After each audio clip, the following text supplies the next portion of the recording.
ஆண்டவராகிய இயேசு கிறிஸ்துவின் பரிசுத்த நாமத்தினாலே இந்த வருடம் தொடங்கி 6 மாதங்கள் கடந்து இந்த 7வது மாதத்தினுடைய முதல் நாளிலே அவருடைய ஆராதனையிலே வந்து கலந்து கொள்ளும்படி வாஞ்சையாக வந்திருக்கிற உங்கள் அனைவரையும் ஆண்டவர் இயேசு தாமே ஆசீர்வதிப்பாராக.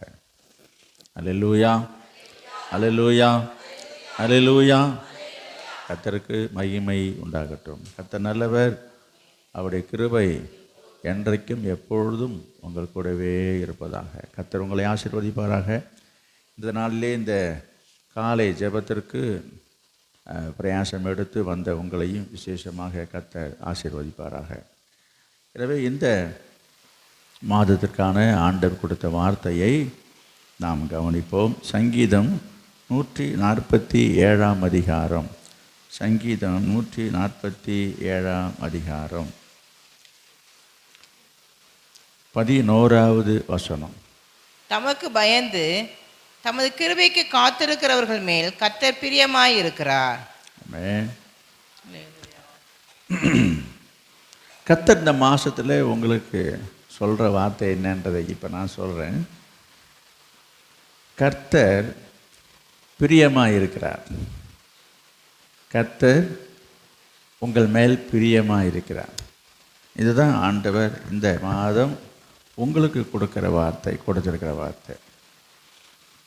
என்ன ஒரு சந்தோஷமான ஒரு வார்த்தை. கர்த்தர் உங்கள் மேலே நம்மேலே ஆண்டவர் பிரியமாக இருக்கிறாராம்.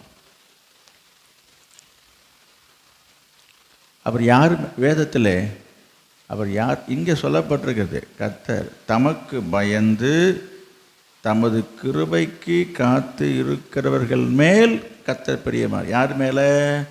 ஆண்டவருக்கு பயந்து அவருடைய கிருபைக்கு யாரெல்லாம் காத்திருக்கிறார்களோ அவர்கள் மேலே ஆண்டவர் பிரியமாக இருக்கார். பொதுவாகவே நம்ம மேலே எல்லாரும் பிரியமாக இருக்கணும்னு நம்ம ஆசைப்படுவோம். நம்ம சொல்லுவோம், என் பிள்ளை என் சின்ன பையன் இல்லை என் சின்ன பொண்ணு இல்லையா, யாரையாவது ஒரு உறவை சொல்லி என்ன சொல்லுவோம், என் மேலே ரொம்ப பிரியமாக இருக்குங்க என்று யாரெல்லாம் நம்ம மேலே பிரியமாக இருப்பார்களோ அதை சொல்லி சந்தோஷப்பட்டு கொள்வது நமக்கு ஒரு விஷயம். சார் கேட்பாங்க, யார் மேலே உங்களுக்கு பிரியம் என்று சொல்லி. எனவே கர்த்தர் நம்ம மேலே பிரியமாக இருக்கிறார் என்று சொல்லும் பொழுது அது ரொம்ப மகிழ்ச்சியாக இருக்கிறது. யார் மேலே ஆண்டவர் பிரியமாக இருப்பாரா? அங்கே வசனத்தில் போட்டிருக்குது, அவருடைய கிருபைக்கு காத்திருக்கிறவர்கள் மேல். பாருங்கள், நீங்கள் கூட இந்த நாளிலே வேதம் சொல்லுகிறது, காலைதோறும் அவருடைய கிருபை. ஆமாம், அதிகாலை நேரத்தில் என் வாசல் படியில் வந்து நித்தமும் காத்திருக்கிறவர்கள் என்று ஆண்டவர் சொல்கிறார். நான் அவளுக்கு செவி கொடுக்கிறேன். அந்த அந்த வார்த்தையை நான் வருகிறேன். அப்போ இந்த காலை நேரத்தில் வந்து கர்த்தருடைய சமூகத்தில் வந்து காத்து இருக்கிற உங்கள் மேலே ஆண்டவர் பிரியமாக இருக்கிறார். ஏனென்றால் காலைதோறும் அவருடைய கிருபை புதிதாக இருக்கிறது. அப்போ இந்த காலை வேலையிலே தான் நம்ம கிருபையை தேடி வந்திருக்கிறோம். யாரெல்லாம் இந்த கிருபைக்காக காத்திருக்கிறார்களோ, ராத்திரியே வந்து சில பேர் காத்திருக்கிறாங்க, எப்போ விடியும் இந்த ஆராதனையில் என்ன கலந்து கொள்ள என்று யோசித்து பாருங்கள். இப்படி காத்திருக்கிறவர்கள் மேலே ஆண்டவர் பிரியமான். இப்படி காத்திருக்கிற உங்களை கர்த்தர் நிச்சயமாய் ஆசீர்வதிப்பாராக. வேதத்திலே யார் மேலெல்லாம் ஆண்டவர் பிரியமாக இருந்தார் என்று நிறைய பேர் மேலே ஆண்டவர் பிரியமாக இருந்தார். எல்லாரையும் சொல்ல இப்போ நமக்கு நேரம் போதாது. சும்மா 1-2 உங்களுக்கு காமிக்கணும். அப்போ கர்த்தர் யார் மேலே ஆண்டவர் பிரியமாக இருப்பார், எப்படிப்பட்டவர் மேலே பிரியமாக இருப்பார், நம்ம மேலே பிரியமாக இருப்ப நாம் என்ன செய்ய வேண்டும்? இப்போ வந்தது நல்லது, வந்து நாம் காத்திருக்கிறது நல்லது. காத்திருந்தோம், இரவெல்லாம் வந்து காத்திருந்தோம். கர்த்தர் இன்றைக்கு நல்ல வார்த்தையை உங்களுக்கு தந்திருக்கிறாரு. நான் உங்கள் மேலே பிரியமாக இருக்கேன். இந்த வார்த்தையை கேட்கும் போதே மனசுக்கு ரொம்ப சந்தோஷமாக இருக்கிறது. யாராவது நமக்கு பிரியமானவங்க நம்மளை பார்த்து உங்கள் மேலே எனக்கு பிரியம், எனக்கு உங்களை தான் பிடிக்கும், உங்கள் மேலே தான் எனக்கு பிரியமாக இருக்குன்னு நம்ம சொல்கிறத கேட்கும்போது நமக்கு ஒரு சந்தோஷம் வரதான் செய்யுது. அது நம்ம பெற்றெடுத்து நம்ம சொந்த பிள்ளையாக இருந்தாலும் கூட சொல்லுவாங்க, என் பையனுக்கு என் பொண்ணுக்கு என்ன தான் ரொம்ப பிரியம். அப்படி சில பேர் சொல்லுவாங்க. சில அம்மாமார்கள் சொல்லுவாங்க, அப்பாவை விட என் மேலே தான் ரொம்ப பிரியமாக இருப்பான். சில அப்பா சொல்லுவாங்க, அம்மாவை விட என் மேலே தான் பிரியமாக இருப்பான். சில பிள்ளைங்க இப்படி சொல்லும், அப்பாவோட அம்மா தான் என் மேலே ரொம்ப பிரியமாக இருப்பாங்க. இப்படி இந்த பிரியமாக இருக்கிற வார்த்தையை ஒவ்வொருத்தரும் சொல்லி சந்தோஷப்பட்டுக்கிறோம் என்று நான் சொல்ல வருகிறேன். இப்போ யார் யார் மேலே சந்தோஷமாக பிரியமாக இருக்கிறாங்களோ இல்லையோ, இன்றைக்கு ஆண்டவர் உங்கள் மேலே பிரியமாக இருக்கிறேன் என்று கர்த்தர் சொல்கிறார். எனவே நம்ம மேலே பிரியமாக இருக்க நாம் என்ன செய்ய வேண்டும், யாரிடத்தில் அவர் பிரியமாக இருந்தார் என்பதையும் வேதத்தில் பார்க்கும்போது, ஓ அப்படிப்பட்டவர்கள் மேலே கர்த்தர் பிரியமாக, இது புத்தம் புதுவில் சொல்லப்பட்டிருக்குது. என்னது? அவருக்கு பயந்து அவருடைய கிருபைக்கு காத்திருக்கிறவர்கள் மேலே பிரியமாக இருப்பார் என்று சொல்லி. ஆண்டவருக்கு பயப்படுற பயம் இருக்குதா? காத்திருக்கிறது நல்லது, அதே சமயத்தில் அவருக்கு பயந்துன்னு சொல்லப்பட்டிருக்குது. நம்ம பார்க்கலாம். ஒரு வசனத்தை வாசிப்போம். தானியேல் புத்தகம் 9ஆம் அதிகாரம் 23வது வசனம். தானியேல் 9:23.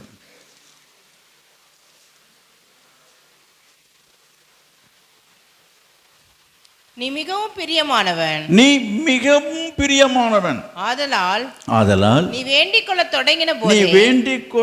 தொடங்கின போதே கட்டளை வெளிப்பட்டது. போதும்.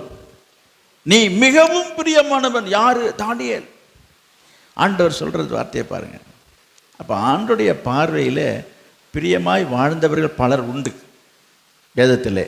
அவர்களை பார்த்து ஆண்டவர் சொன்ன வார்த்தை என்ன? நீ மிகவும் மிகவும் பிரியமானவன். அப்புறம் நீ வேண்டிக் கொள்ள தொடங்கின பொழுது கட்டளை வெளிப்பட்டது. நீ ஜெபம் பண்ண வாயை திறந்த உடனே கட்டளை வெளிப்பட்டது. 10ஆம் அதிகாரம் 11வது வசனத்தை பாருங்க. 10:11. அவன் என்னை நோக்கி, பிரியமான புருஷனாகிய தானியேலே. போதும். அதே அதிகாரத்தில் 19வது வசனத்தை பாருங்க. பிரியமான புருஷனே பயப்படாதே, உனக்கு சமாதானம் உண்டாவதாக, திடன்கொள் என்றான். போதும். பார்த்தீங்களா? சரி, இது தானியேலை பார்த்து தானியேலை குறித்து சொல்லப்பட்டதாக பார்க்கிறோம். அப்போ தானியேல் மேலே ஆண்டவர் பிரியமாக இருந்ததாக எழுதியிருக்கிறதுக்கு காரணம் என்ன என்பதை நம்ம உங்களுக்கு சொல்லாமே உங்களுக்கு தெரியும். தானியேல் ஒரு நல்ல ஜெப வீரன் அல்லவா? தினமும் என்ன செய்வாரா? 3 வேளையும் தவறாமல் ஜெபிக்கிறவர் என்று சொல்லி பார்க்குறோம். அப்படி ஜெபித்ததற்காகவே சிங்கக்கவியில் தூக்கி போடப்பட்டவர் என்றதெல்லாம் உங்களுக்கு தானியேலை பற்றி நன்கு அறிந்தவருக்கு நன்றாகவே புரியும். நான் என்ன சொல்ல வருகிறேன், ஆண்டவர் தானியேல் மேல் பிரியமாக இருக்க காரணம் என்ன?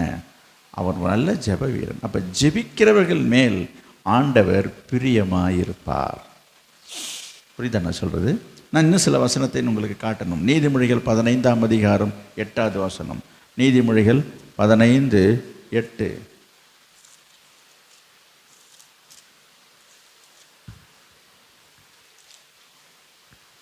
துன்மார்க்கனுடைய பலி கர்த்தருக்கு அருவருப்பானது, செம்மையானவர்களின் ஜெபமோ அவருக்கு பிரியம். நல்லா கவனிங்க, அந்த வார்த்தை அப்படித்தான் படிக்கணும் வேதத்தை வாசிக்கும் போது. ஜெபம் அவருக்கு ரொம்ப பிரியங்க. இப்போ சொல்லுங்க, தானியேல் மேல் ஆண்டவருக்கு ஏன் அவ்வளோ பிரியம் வந்தது?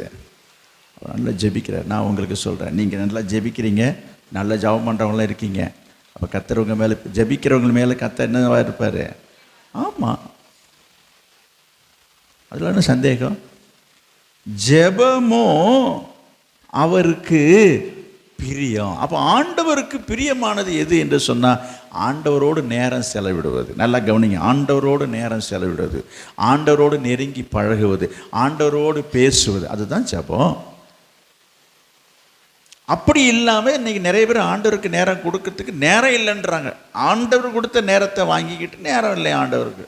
ஐயோ, இதெல்லாம் தப்புங்க, இதெல்லாம் அபத்தங்க, அப்படிலாம் சொல்லக்கூடாது. நான் சொல்கிறேன், நிறைய பேர் தப்பாக புரிஞ்சுக்கிறாங்க. ஆண்டவரை எப்படி தப்பாக புரிஞ்சுக்கிறாங்கன்னா, அவர் நல்லவர் தான், அவர் கிருபை உள்ளவர் தான், இரக்கம் உள்ளவர், அன்புள்ளவர், மன்னிக்கிற, எல்லாம் கரெக்டு தான். அதை அவங்க மிஸ்யூஸ் பண்ணுறாங்க. அப்படின்னா என்ன? தவறாக பயன்படுத்துகிறாங்க. அதாவது அவருடைய இரக்கத்தையும் அவருடைய அன்பையும் என்ன சொல்கிறாங்கன்னா, நம்ம என்ன வேணாலும் செய்யலாம், எப்படி வேணாலும் இருக்கலாம், எப்படி இருந்தாலும் ஆண்டவர் சகிச்சுப்பார், பொறுத்துப்பார், நடத்துவார்ன்றாங்க. நான் சொல்கிறேன், அது நிஜம்தான். எது நிஜம்? அவர் சகிச்சுட்டு இருக்கிறதுனால தான் நம்ம உசுரோடு நடந்துகிட்டு இருக்கிறோம். இப்போ ஆண்டவர் பொறுமையாக இருக்கிறதுனால தான் நம்ம இந்த உலகத்தில் உயிரே வாழ்ந்துட்டுருக்குறோம். ஆண்டவர் நம்ம ஒவ்வொரு நாளும் நம்ம செய்கிற ஒவ்வொரு செயலையும் பார்த்து அவர் கோபப்பட்டு டென்ஷன் ஆகி அவர் ஒரு ஆக்ஷன் எடுத்தார் என்று சொன்னால் இந்த உலகத்தில் ஒரு மனுஷன் கூட உயிரோடு வாழ முடியாது, நடக்கவே முடியாது, நடமாடவே முடியாது, வாழவே முடியாது. போனால் போதுன்னு விட்டு வச்சிருக்கிறார், சகிச்சுக்கிட்டு தான் இருக்கிறார். அதே சமயம் அதற்காக என்ன பண்ணுறாரு, அதனால் எதை வேணாலும் எப்படினாலும் இருந்தாலும் என்ன செய்வார் ஆண்டவர், கண்டுக்க மாட்டார். ஆலயத்துக்கு வரலனாலும் கண்டுக்க மாட்டார், ஆராதனைக்கு வரலாலும் கண்டுக்க மாட்டார், ஜபம் வரலாலும் கண்டுக்க மாட்டார், வேதவாசிகளும் கண்டுக்க மாட்டார் அப்படின்னு நினைக்கிறாங்க. அதெல்லாம் ஒன்றும் அவர் தப்பாக நினச்சிக்க மாட்டார். தெரியுது ரொம்ப தப்புங்க, ரொம்ப தவறு, ரொம்ப தவறு. யோபு புத்தகம் 33ஆம் அதிகாரம், யோபு 33ஆம் அதிகாரம் 26வது வசனம். அவன் தேவனை நோக்கி விண்ணப்பம் பண்ணும்போது அவன் அவருடைய சமூகத்தை கெம்பீரத்தோட பார்க்கும்படி அவன் மேல் பிரியமாகி அந்த மனுஷனுக்கு அவனுடைய நீதியின் பலனை கொடுப்பார். தேவனை நோக்கி விண்ணப்பம் பண்ணும் பொழுது அவன் அவருடைய சமூகத்தை கம்பீரத்தோடு பார்க்கும்படி அவர் அவன் மேல் பிரியமாகி அந்த மனுஷனுக்கு அவனுடைய நீதியின் பலனை கொடுப்பார். யார் மேலே பிரியமாக இருக்கிறாராம்? தேவனை நோக்கி விண்ணப்பம் பண்ணுகிற மனுஷர் மேலே ஆண்டவர் பிரியமாக இருக்கிறார். நல்லா கவனிங்க. அப்போ நான் என்ன சொல்ல வருகிறேன் நிலைந்து பார்க்கும் பொழுது, தானியேல் மேலே கர்த்தர் பிரியமாக இருந்ததற்கான காரணத்தை நான் சொன்னேன். ஜபத்தை என்ன, அவர் ஜபத்திலே அவர் உறுதியாக இருந்ததுனால ஜெபிக்கிறவங்க மேலே ஆண்டவர் பிரியமாக இருக்கிறார். நான் உங்களுக்கு சொல்ல, கர்த்தர் உங்கள் மேலே பிரியமாக இருக்க வேண்டும் என்று சொன்னால் நீங்கள் அதிகமான நேரத்தை ஆண்டவருக்கு கொடுக்கணும், அதிகமான நேரத்தை ஜெபத்தில் செலவிடணும், ஜெபத்தில் அதிக நேரத்தை செலவிடணும். அதிக நேரம் ஆண்டவரோடு நீங்கள் ஜெபிக்கும் பொழுது கர்த்தர் உங்கள் மேலே பிரியமாக இருப்பார். இது ரொம்ப முக்கியம். நிறைய பேர் இன்றைக்கி ஜெப வாழ்க்கைக்கு முக்கியத்துவம் கொடுக்கறதில்ல. கர்த்தர் உங்கள் மேலே பிரியமாக இருக்கணுமா? நான் இந்த வார்த்தையை பாருங்கள். இப்போ முதல்ல சங்கீதத்தை படிக்கும்போது சந்தோஷமாக இருந்துச்சு. அடடா ஆண்டவர் நம்ம மேலே யார் மேலே பிரியமாக இருப்பார்ன்றதை நல்லா பாருங்கள். நான் சொன்னேன், எப்பொழுதும் அதிகமாக நேரத்தை ஆண்டவருக்கு கொடுக்க வேண்டும் என்று சொல்லி, அதுக்கு ஒரு வசனத்தை நான் உங்களுக்கு சொல்லணும். எபிரேயர் 11ஆம் அதிகாரம் 5வது வசனம். எபிரேயர் 11:5.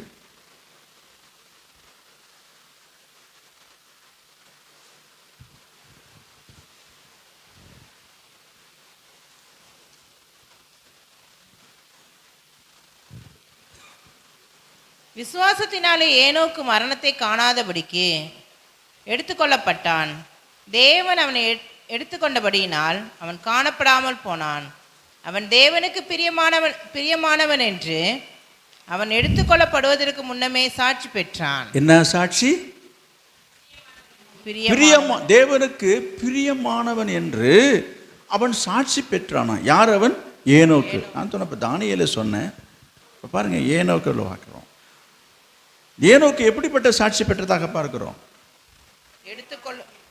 என்னது? தேவனுக்கு பிரியமானவன் என்கிற ஒரு சாட்சி.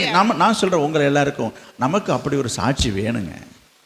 கர்த்தர் ஒரு வார்த்தையை வாக்கு தத்தம் போல இன்னைக்கு கொடுத்துட்டாரு. நான் சொல்கிறேன், அதை நீங்கள் காத்து கொள்ளணும்னா இப்படி ஒரு வாழ்க்கை வாழணும். நீங்கள் எப்படி வேணாலும் வாழ்ந்துட்டு எப்படி வந்துட்டு அவர் என் மேலே ரொம்ப பிரியமாக தான் இருப்பார் என்று சொல்லி ஏமாந்து போக வேண்டாம். கர்த்தர் சொல்லிட்டார், உங்கள் மேலே நான் பிரியமாக இருக்கிறேன்னு சொல்லி. அப்போ நீங்கள் கர்த்தருக்கு பிரியமாக நடந்து கொள்ளுங்கன்னு சொல்கிறேன். எதனால் ஏனோக்கு ஆண்டவருக்கு பிரியமான என்று பெயர் பெற்றான் உங்களுக்கு தெரியுமா? ஆதியாகமம் 5ஆம் அதிகாரம் 22வது வசனம். ஆதியாகமம் 5ஆம் அதிகாரம் 22வது வசனம்.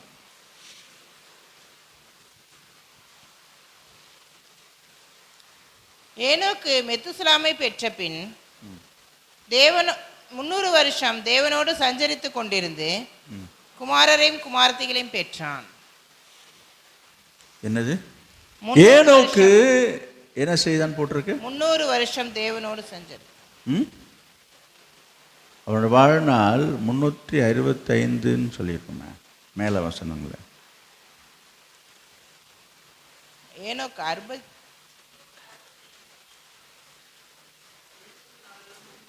365 வருஷம். அதான் சொல்கிறேன். ஏனோக்கு அவன் வாழ்ந்த வயசு பார்த்தீங்கன்னா என்ன 365 வருஷம். ஆமாம் இருந்தான். அதே சமயம் அவன் என்ன செய்தான்னு போட்டிருக்கு, தேவனோடு சஞ்சரித்தான். 300 வருஷம் தேவனோடு சஞ்சரித்து கொண்டிருந்தான் போட்டிருக்கு. அதை தான் சொல்ல வந்தேன். சில பேர் சொல்கிறேன், உங்களை சொல்லுவாங்க சில பேர். நான் அப்படி கேட்டிருக்கிறேன், உங்களை சொன்னாங்களே எனக்கு தெரியாதுப்பா, என்னை பார்த்து அப்படி நிறைய பேர் பேசியிருக்கேன். நம்ம இந்த மாதிரி அதாவது ஆண்டவர் மேலே ஒரு தீவிரமாக, ஒரு வைராக்கியமாக, ஒரு பக்தியாக, ஒரு வாஞ்சையாக ஒரு பைபிள் படித்தாலோ, இல்லை சபைக்கு போனாலோ, ஆராதனைக்கு போனாலோ, ஊழியத்துக்கு போனாலோ, அதாவது இந்த நான் சொல்ல வர்றது ஆவிக்குரிய காரியங்களை பற்றி, இல்லை ஆண்டவரை பற்றி பேசினாலோ, சொன்னதே நான் சொல்கிறேன். உங்களை சொன்னாங்களா எனக்கு தெரியாது. வருஷம் 360 நாள் இதே வேலையே போச்சு இவனுக்கு. விடிஞ்செழுந்து பொழுது போனால் எப்போ பார்த்தாலும் ஒரு கருப்பாக ஒரு புத்தகத்தை எடுத்துக்க வேண்டியது, ஒரு பைபிள் தூக்க வேண்டியது, பைய ஒன்று தூக்க வேண்டியது. எப்போ பார்த்தாலும் ஜபம், உபவாசம், பைபிள் ஸ்டடி, முழுகிற ஜபம், அந்த ஜபம், இந்த வேறு வேலை இல்லை உனக்கு. எப்படி அந்த வார்த்தையை பாருங்கள். என்னது, சபைக்கு போகணுங்க, ஆண்டவரை நினைக்கணும் தாங்க. அதுக்குன்னு 365 நாள் அதே நினச்சிட்டு இருக்க சொல்கிறாங்களா? இந்த மாதிரி பேசுகிறாங்களா இல்லையா உலகத்தார்? என்ன பேசியிருக்காங்கப்பா? எப்போ பார்த்தாலும் பைபிள் பைபிள் பைபிள் அதே படிச்சுட்டு உட்காந்துருக்கேன். அப்படி இருக்கிறது கிடையாது. ஆனால் அந்த வார்த்தையை பேசுகிறாருன்னு சொல்கிறாங்க. அந்த மாதிரி யாரும் இருக்கிறது கிடையாதுங்க. எப்போ பார்த்தாலும் ஜப ஜப ஜப ஜப ஜப ஜபம், எப்போ பார்த்தாலும் சபை சபை சபை சபை, எப்போ பார்த்தாலும் ஊழியம் ஊழியம் ஊழியம். வேறு வேலை இல்லை உனக்கு? வருஷம் 365 நாள் என்ன பண்ணுது? எப்போ கேட்டாலும் எதை எப்போ பார்த்தாலும் எங்கே போகிறேன்? சபைக்கு போகிறேன். இங்கே பாருங்க, எங்கே போகிறேன்? என்ன பண்ணுறேன்? ஜபம் பண்ணுறேன். எங்கே போய் என்ன பண்ணிகிட்டு இருக்கிறேன்? பைபிள் படிக்கிறேன். ஐயோ, இந்த மாதிரி மனுஷனை நான் பார்த்ததே இல்லையா? அந்த மாதிரி சில பேர் பேசிக்கிறாங்க தானே சில பேர். இங்கே நான் சொல்ல வந்தது என்னன்னா, இங்கே பாருங்கள், இந்த ஏனோக்கு எப்படி இருந்தான்னு போட்டிருக்குது பாருங்கள். 22 300 வருஷம் தேவனோடு சஞ்சரித்து கொண்டிருந்த ஏனோக்கு. அப்புறம் 24 பார்க்குறோம், ஏனோக்கு தேவனோடு சஞ்சரித்து கொண்டிருக்கையில் காணப்படாமல் போனான், தேவன் அவனை எடுத்து கொண்டார். பாருங்க, மரிக்காமே, மரணத்தை சந்திக்காமே ஆண்டவரால் எடுத்து கொள்ளப்பட்ட மனுஷன் ஏனோக்கு. அவனை பற்றி அதிக விவரங்களுக்கு கொடுக்கப்படவில்லை. 4-5 வசனத்திலேயே முடிஞ்சு போனாலும் அது அவர் எழுதுகிறார். எபிரேயரில் பவுல் எழுதுகிறார் பார்த்தீங்களா, தேவனுக்கு பிரியமானவன் என்று பெயர் பெற்றான். நாம் எங்கே இருக்கிறோம் கொஞ்சம் யோசித்து பாருங்கள். அப்போ நம்ம பிரியமானவர்களாக இருக்க வேண்டும், தேவனோடு சஞ்சரிக்க வேண்டும். அதைத்தான் சொல்ல ஜெப வாழ்க்கை, ஆண்டவரோடு உறவு எப்படி இருக்கிறது? எவ்வளோ நேரத்தை நீங்கள் ஒரு நாளைக்கு செலவு பண்ணுறீங்க? கடவுளோடு ஆண்டவரோடு எவ்வளோ நேரத்தை நீங்கள் செலவு பண்ணுறீங்க? நேரம் இல்லை. சில பேர் எனக்கு வேலை வேலை வேலை வேலை வேலை. ஆண்டவர் எல்லாத்தையும் நிறுத்திடுவார். வேண்டாம், அப்படி சொல்லாதீங்க. எல்லாம் ஆண்டவருக்கு தெரியும். ஆமாம், ஆண்டவருக்கு தெரிஞ்சு தான் சொல்லிகிட்டு இருக்கிறார். கர்த்தருக்கு கொடுக்க வேண்டிய நேரத்தை கொடுத்து அவருடைய நற்சாட்சியை பெற்றுக்கொள்ளுங்க. அவர் மனசில் இடம் பெறுங்க. பிரியமானவர் என்று சாட்சி பெறுங்க. இதுதான் வாழ்க்கை, இதுதான் வாழ்க்கைக்கு அடையாளம். எப்போ பார்த்தாலும் என்னது, வேலை சம்பாதிக்கணும். நான் சொல்கிறேன், வேலைக்கு போக வேணாம் என்று ஆண்டவர் சொல்லலை. அதை சம்பாதிப்பதற்கு வேண்டிய பலனை கொடுக்கறதே அவர் தானே. அவர் நமக்கு பலனும் சக்தியை கொடுத்தாதானே நீ சம்பாதிக்க முடியும். அப்படி கொடுக்குறவரை புறக்கணிச்சிட்டு எல்லாம் கொடுத்துருவார், எல்லாம் செஞ்சிருவாருன்னா இது ஆண்டவருக்கே இது அடுக்காதுங்க. எனவே நான் உங்களுக்கு சொல்கிறேன், என்னது, இந்த மாதத்தில் அதிகமான நேரத்தை கர்த்தருக்கு கொடுங்க. நல்ல ஒரு சாட்சி பெறுங்க. கர்த்தர் உங்களை பார்த்து என்ன சொல்லணும்? எனக்கு பிரியமானவன். தானியேலை பார்த்து என்ன சொல்றார்? எனக்கு பிரியமானவன். யோனுக்கு பார்த்து என்ன சொல்றாரு? எனக்கு பிரியமானவன். அப்போ ஜெபிக்கிறவர்கள் ஆண்டவருக்கு பிரியமானவர்கள் என்று நாம் பார்க்குறோம். அடுத்ததாக 1 சாமுவேல் 15ஆம் அதிகாரம் 22வது வசனம். 1 சாமுவேல் 15ஆம் அதிகாரம். அதற்கு சாமுவேல், கர்த்தருடைய சத்தத்திற்கு கீழ்ப்படுகிறதை பார்க்கிலும் சர்வாங்க தகனங்களும் பலிகளும் கர்த்தருக்கு பிரியமாய் இருக்குமோ? பலியை பார்க்கிலும் கீழ்ப்படிதலும் ஆட்டுக்கடாக்களின் எண்ணத்தை பார்க்கிலும் செவி கொடுத்தலும் உத்தமம். எது ஆண்டவருக்கு பிரியம் இல்லைன்னு சொல்கிறாரு? நமக்கு தெரிந்த வசனம் தான். எதில் ஆண்டவர் பிரியமாக இருக்கிறாரு? கர்த்தருடைய சத்தத்திற்கு கீழ்ப்படுகிறதை பார்க்கிலும் சர்வாங்க தகனங்களும் பலிகளும் கர்த்தருக்கு பிரியமாக இருக்குமா? இருக்காதே. இன்றைக்கி நிறைய பேர் செய்கிறத சொல்கிறேன், நீங்கள் அப்படி கிடையாது. நான் அதை தப்புன்னு சொல்லலை, ஆனால் அதையே ஒரு வழக்கமாக செய்வது தான் தவறு. சபைக்கு வர்றது கிடையாது, ஆராதனைக்கு வர்றது கிடையாது, ஜெபம் பண்ணுறது கிடையாது, பைபிள் படிக்கிறது கிடையாது. நிறைய பேர் அப்படி சொல்லி கொண்டு வருவாங்க. காணிக்கை, இவங்க காணிக்கை கொடுத்தாங்க, காணிக்கை போட சொன்னாங்க, காணிக்கை கொடுத்து ஜெபம் பண்ண சொன்னாங்க. நான் அதை தவறு என்று சொல்ல வரல. அதே சமயத்தில் எது முக்கியம் என்பதை சொல்கிறேன். இங்கே வசனத்தை பாருங்கள். எது ஆண்டவருக்கு பிரியமாக இருக்கும்? நீங்கள் கொடுக்குற இந்த காணிக்கை இதுலேயே ஆண்டவர் பிரியமாக இருப்பார். எது முக்கியமாக? கீழ்ப்படியணும். எதற்கு? ஆண்டவருடைய வார்த்தைக்கு, சத்தத்துக்கு கீழ்ப்படிகிறவர்கள் மேல் கர்த்தர் பிரியமாக இருக்கிறார். நான் முதல்ல சொன்னேன், ஜெபிக்கிறவர்கள் மேலே கர்த்தர் பிரியமாக இருப்பேன்னு சொன்னேன். ஜெபிக்கிறவங்க தான் கர்த்தருக்கு கீழ்ப்படிவாங்க. அதை முதல்ல புரிஞ்சுங்க. யார் கர்த்தருக்கு கீழ்ப்படிவா என்று சொன்னால், யார் ஆண்டவர்கிட்ட ஜெபம் பண்ணுறாங்களோ அவங்க நிச்சயமாக கீழ்ப்படிதல் உள்ள ஒரு சுவாபம் உள்ளவளாக இருப்பாள் என்பது சந்தேகமே இல்லை. ஏன் நிறைய பேருக்கு கீழ்ப்படிவதில் இல்லை, ஏன் கீழ்ப்படுகிறது இல்லை என்று சொன்னால், கர்த்தரோடு சரியான உறவு இல்லை, ஐக்கியம் இல்லை, தொடர்பு இல்லை. அதனால தான் இந்த முரட்டாட்டம், கீழ்ப்படியாமல் இதெல்லாம் ஏன் வருதுன்னாக்கா, இதெல்லாம் ஆவிக்கிரியை செய்யுது. நம்ம நல்லா ஜெபம் பண்ணி கொண்டிருந்தோம்னாக்கா நம்மளுடைய உள்ளத்தில் ஒரு நல்ல ஒரு மாற்றம், மாறுதல் ஏற்படும். ஒரு கீழ்ப்படுதல் சுவாபம் நமக்குள்ளே உண்டாகும். எனவே ரொம்ப முக்கியம் அது. ஒன்றோடு ஒன்று தொடர்பு உள்ளதாக இருக்கிறது. எனவே கர்த்தர் யார் மேலே பிரியமாக இருப்பார்? கீழ்ப்படிவர்கள் மேலே பிரியமாக இருப்பார். கர்த்தருக்கு கீழ்ப்படுகிறீங்களா? கர்த்தருடைய வார்த்தைக்கு, கர்த்தருடைய சத்தத்துக்கு நாம் கீழ்ப்படுகிறோமா? யோசித்து பாருங்க. அப்படி கீழ்ப்படுகிறவர்கள் என்ன செய்வார்கள்? சங்கீதம் 37:23. சங்கீதம் 37:23. நல்ல மனுஷனுடைய நடைகள் கர்த்தரால் உறுதிப்படும். நல்ல மனுஷனுடைய நடைகள் கர்த்தரால் உறுதிப்படும். அவனுடைய வழியின் மேல் அவர் பிரியமாய் இருக்கிறார். அவருடைய நல்ல வழியிலே நடக்கிற மனுஷர் மேலே கர்த்தர் பிரியமாக இருக்கிறார். எதில் பிரியமாக இருக்கிறாரோ அவனுடைய வழியின் மேல் அவர் பிரியமாக இருப்பார். எவனுடைய வழியில்? நல்ல மனுஷனுடைய. அப்போ நல்ல மனுஷன் யார்? நல்ல வழியில் நடக்கிறவன் தான் நல்ல மனுஷன். யார் நல்ல மனுஷன்? யார் நல்ல வழியில் நடப்பா? நானே வழியும் சத்தியமும் ஜீவனும். இதை விட தாண்டி வேறு நல்ல வழி இருக்குது அந்த உலகத்தில்?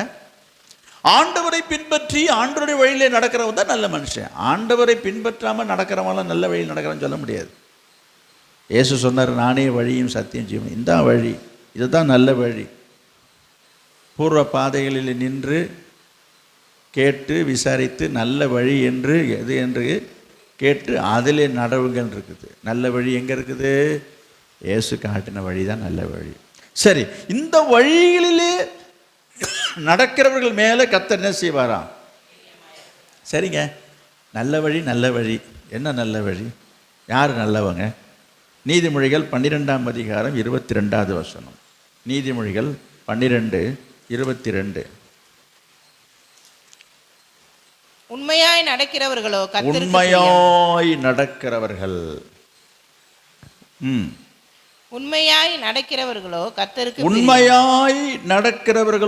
அவருக்கு பிரியம். கவனித்தீங்களா? நல்ல வழியில் நடக்கிறவனா என்ன செய்வாங்க? உண்மையாய் நடக்கிறவர்கள் மேல் அவர் பிரியமாய் இருப்பார். யாரு உண்மையாய் நடப்பாங்க? கர்த்தருடைய சத்தத்துக்கு, வார்த்தைக்கு, வசனத்துக்கு கீழ்ப்படுகிறவன் தான் உண்மையாக இருப்பான். கீழ்ப்படிதல் வர்றதுனால தான் உண்மை. இப்போ உண்மையாக எப்படி இருக்க முடியும்? உண்மையாக யார் இருப்பா அப்படின்னு சொன்னால் அவருக்கு கீழ்ப்படுகிறவங்க தான் உண்மையாக இருக்க முடியும். கீழ்ப்படியணுன்ற எண்ணம் வரும்போது தான் நம்ம உண்மையாக இருக்கணும் விரும்புகிறோம். நம்ம ஏன் உண்மையாக இருக்கிறோம் என்று சொன்னால் ஆண்டவருக்கு பயந்து ஆண்டவருக்கு கீழ்ப்படிந்து நம்ம உண்மையாக இருக்கணும். நம்ம எப்படினாலும் இது வாழ்ந்துட்டு போகலாமே, எப்படினாலும் இருந்துட்டு போகலாமே சொல்லுங்க. அப்போ யார் மேலே கர்த்தர் பிரியமாக இருப்பார்? கீழ்ப்படிதல் உள்ளவர்கள். கீழ்ப்படிதல் உள்ளவர்கள் என்ன செய்வார்கள்? நல்ல வழியில் நடப்பார்கள். நல்ல வழியில் நடக்கிற என்ன செய்வார்கள்? உண்மையாக இருப்பார்கள். உண்மையாக இருப்பார்கள். 33:5 சங்கீதம் 33:5 சங்கீதம் 33. அவர் நீதியிலும் நியாயத்திலும் பிரியப்படுகிறார். அவர் நீதியிலும் நியாயத்திலையும் பிரியப்படுகிறார். அப்போ இந்த நல்லவர்கள் என்ன செய்வார்கள் என்று சொன்னால் நீதியிலையும் நியாயத்திலையும் அவர் பிரியப்படுறாராம். அப்போ நல்லவன் என்ன செய்வான்? நீதியை நிலைநாட்டணும், நியாயப்படி நடக்கணும், நியாயத்தை செய்யணும். கர்த்தர் உன் மேலே பிரியமாக இருக்கணும்னா என்ன செய்யணும் சொல்லுங்கள்? உண்மையாக இருக்கணும்னு சொன்னேன், நல்ல வழியில் நடக்கணும்னு சொல்கிறேன், புரியுதா? நீதி. அப்போ இந்த நீதி நியாயம்லாம் எங்கே இருக்குது? கர்த்தருக்கு கீழ்ப்படுகிறவங்கள்ட்ட தான் இருக்கும். இந்த காலத்தில் இந்த உலகத்தில் யாருங்க ஒரு நேர்மையாக இருக்க? சில பேர் பேசுகிறாங்களா இல்லையா? எல்லோரும் உண்மையாக இருக்கிறாங்களா? எல்லோரும் நேர்மையாக இருக்காங்களா? எல்லாத்தையும் நியாயம் இருக்குதா? போங்களேன், எல்லாம் அப்படி தான். அப்போ யார் அது கீழ்ப்படிவா? கர்த்தருக்கு பயந்தவர்கள் தான், கர்த்தருக்கு பயப்படுறவன் தான் கீழ்ப்படிவான். அப்போ ஆண்டவர் மேலே பயம் இல்லாதவங்க இப்படி தான் பேசிகிட்டு இருப்பாங்க. அதெல்லாம் யாருங்க இந்த காலத்தில் நேர்மையை பார்த்தா நியாயத்தை பார்த்தா? இருக்கிற வரைக்கும் அடித்து வாங்கிட்டு போயிட்டுருங்க. நீதியாவது நேர்மையாவது நியாயமாவது இருக்கிறாங்களா இல்லையா? ஆனால் நீங்கள் அப்படி கிடையாது, அப்படி இருக்கவும் கூடாது, நாம் அப்படி இருக்கக்கூடாது. அப்போ என்ன செய்யணும் யோசித்து பாருங்கள். இப்போ நீதியும் நியாயத்தையும் கை கொண்டு அந்த வழியில் நடக்கிறவங்க மேலே கர்த்தர் என்ன செய்வாராம்? பிரியமாக இருப்பாராம். நீதிமொழிகள் 16:13 நீதிமொழிகள் 16:13. நீதியுள்ள உதடுகள் ராஜாக்களுக்கு பிரியம், நிதானமாய் பேசுகிறபடி ராஜாக்கள் பிரியப்படுவார். நல்லா கவனிக்கணும், யார் மேலே ஆண்டு பிரியப்படுவார்? அவளுங்க நன்றாக நடக்கணும், நல்ல வழியில் நடக்கணும். கவனிங்க, கீழ்ப்படிதல் உள்ளவர்கள் என்ன செய்வாங்க? உண்மையாக நடப்பாங்க, நீதி நியாயத்தை செய்வாங்க, நல்ல வழியில் நடப்பாங்க. இப்படிலாம் நான் சொல்லிகிட்டே வந்தேன். அவங்க யாரா? அவங்க எப்படி இருப்பாங்களாம்? 16:13 என்ன வாசிச்சிங்க? நிதானமாய் பேசுகிறவர் மேலே ஆண்டு பிரியப்படுவார். நல்லா கவனிக்கணும். ஒரு இடத்துல இயேசு சொல்றார், நிதானமாய் உத்தர சொன்னாய் என்றார். ஒரு கேள்வி கேட்பார், அது பதில் சொல்லிடுவார், நிதானமாய் உத்தர சொன்னாய். ஆவிக்குரியவன் எல்லாவற்றையும் ஆராய்ந்து நிதானிக்கிறான். அப்போ ஆவிக்குரியவன் என்ன செய்வான்? ஆண்டவருக்கு பயந்தவன், ஆண்டு மேலே ஒரு கீழ்ப்படுதல் உள்ளவன் என்ன செய்வான்னா, எந்த ஒரு காரியமாக இருக்கட்டுங்க, யார்கிட்ட பேசினாலும் சரி, எதை பேசினாலும் சரி, எப்போ பேசினாலும் சரி, நிதானமாக பேசணும். வாய்க்கு வந்ததெல்லாம் பேசக்கூடாது, மனசில் நினைக்கிறதெல்லாம் பேசிடக்கூடாது. என் மனசில் வந்தது, எனக்கு மனசில் தோணுச்சு, எனக்கு வாயில் வந்துருச்சு, அப்படி சொல்லக்கூடாது என்று நான் பல தடவை உங்களுக்கு சொல்லியிருக்கிறேன். அப்போ கர்த்தர் யார் மேலே பிரியமாக இருப்பார்? என்ன நடந்தாலும் சரி, இடியே விழுந்தாலும் சரி, வானமே இடிஞ்சு விழுந்தாலும் சரி, நம்ம என்ன செய்யக்கூடாது? நிதானத்தை இழந்துடக்கூடாது. ஆத்திரப்பட்டு அவசரப்பட்டு கோபப்பட்டு பேசக்கூடாது. அதை குறித்து நான் உங்களுக்கு பிரசங்கில சொல்லியிருக்காரு. தேவ சமூகத்தில் துணிகரமாய் பேசாத, மனம் பதறி ஒரு வார்த்தையும் சொல்லாத. பதட்டத்தில் வாழையை திறக்காமல் இருக்கிறது தான் நல்லது. நமக்கு ஒரு பதட்டம் வரும்போது பதட்டத்தில் பதறி நம்ம என்ன பேசுறதுன்னு தெரியல, யார்கிட்ட பேசுறதுன்னு தெரியாமல் சில நேரத்தில் தாறுமாறாக பேசிடுவோம். அப்போ என்ன செய்ய சொல்கிறீங்க என்று சொன்னால் நிதானம் ரொம்ப முக்கியம். அப்போ என்ன செய்கிறது? அமைதியாக இருந்துருங்க. எல்லாரும் சொல்கிற வார்த்தை சொல்கிறேன், பைபிளில் மட்டும் இல்லை.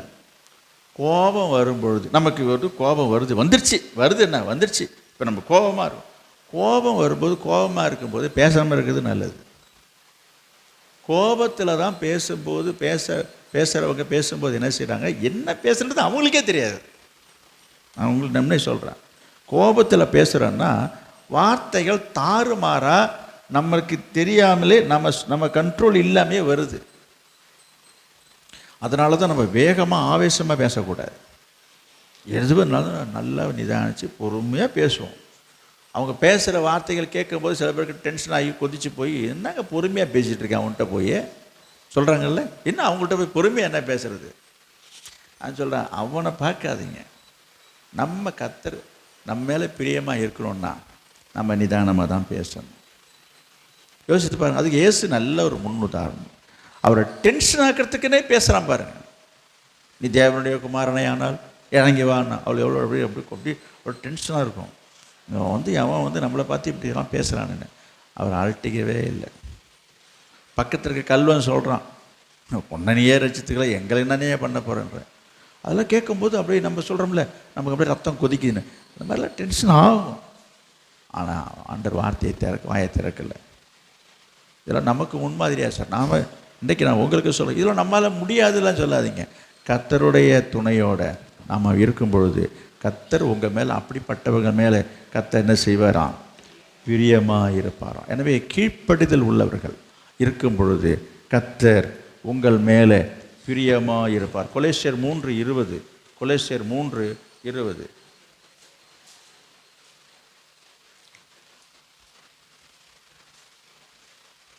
பிள்ளைகளே, உங்களை பெற்றாருக்கு எல்லா காரியத்திலையும் கீழ்ப்படியுங்கள், இது கர்த்தருக்கு பிரியமானது.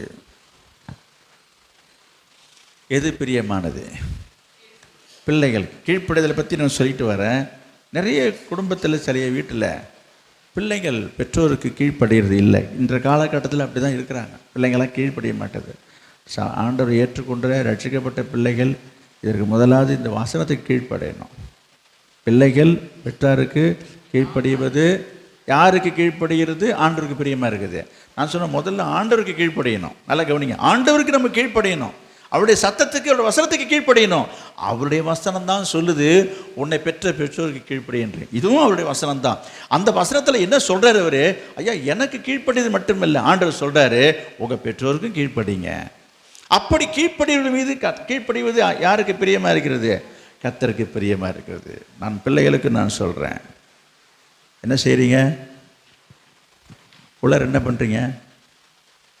கவனிக்கிறீங்களா? என்ன கவனிக்கிறீங்க? இந்த வசனத்தை கேட்கணும். அதுக்கு தான் சொல்ல வரேன்.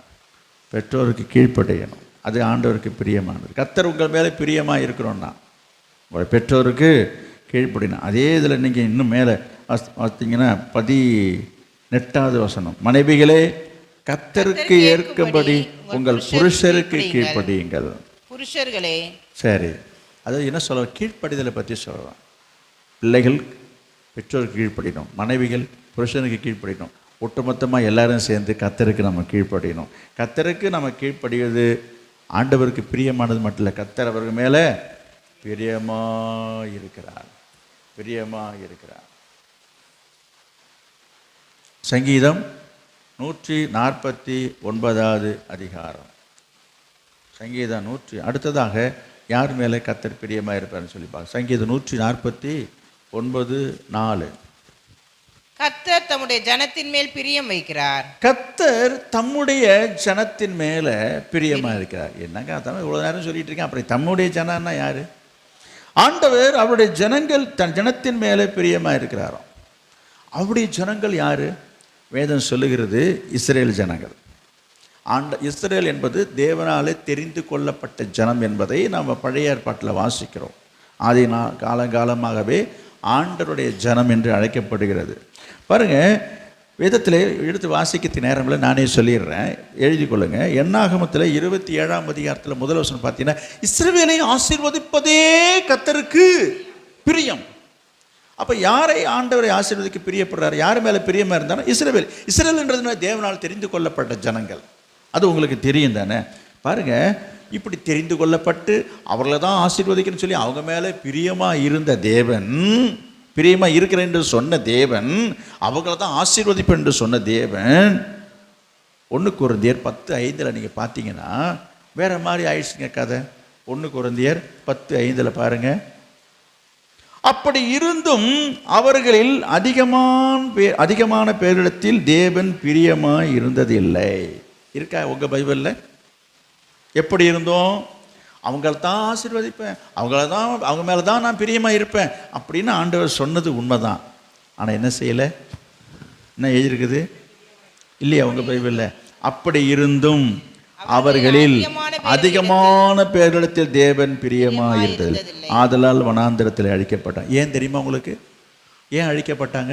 அப்படி இருந்தும் அவங்க மேலே ஆண்டவர் பிரியமாக இல்லையா? ஏன் அவங்க மேலே பிரியமாக இல்லையா?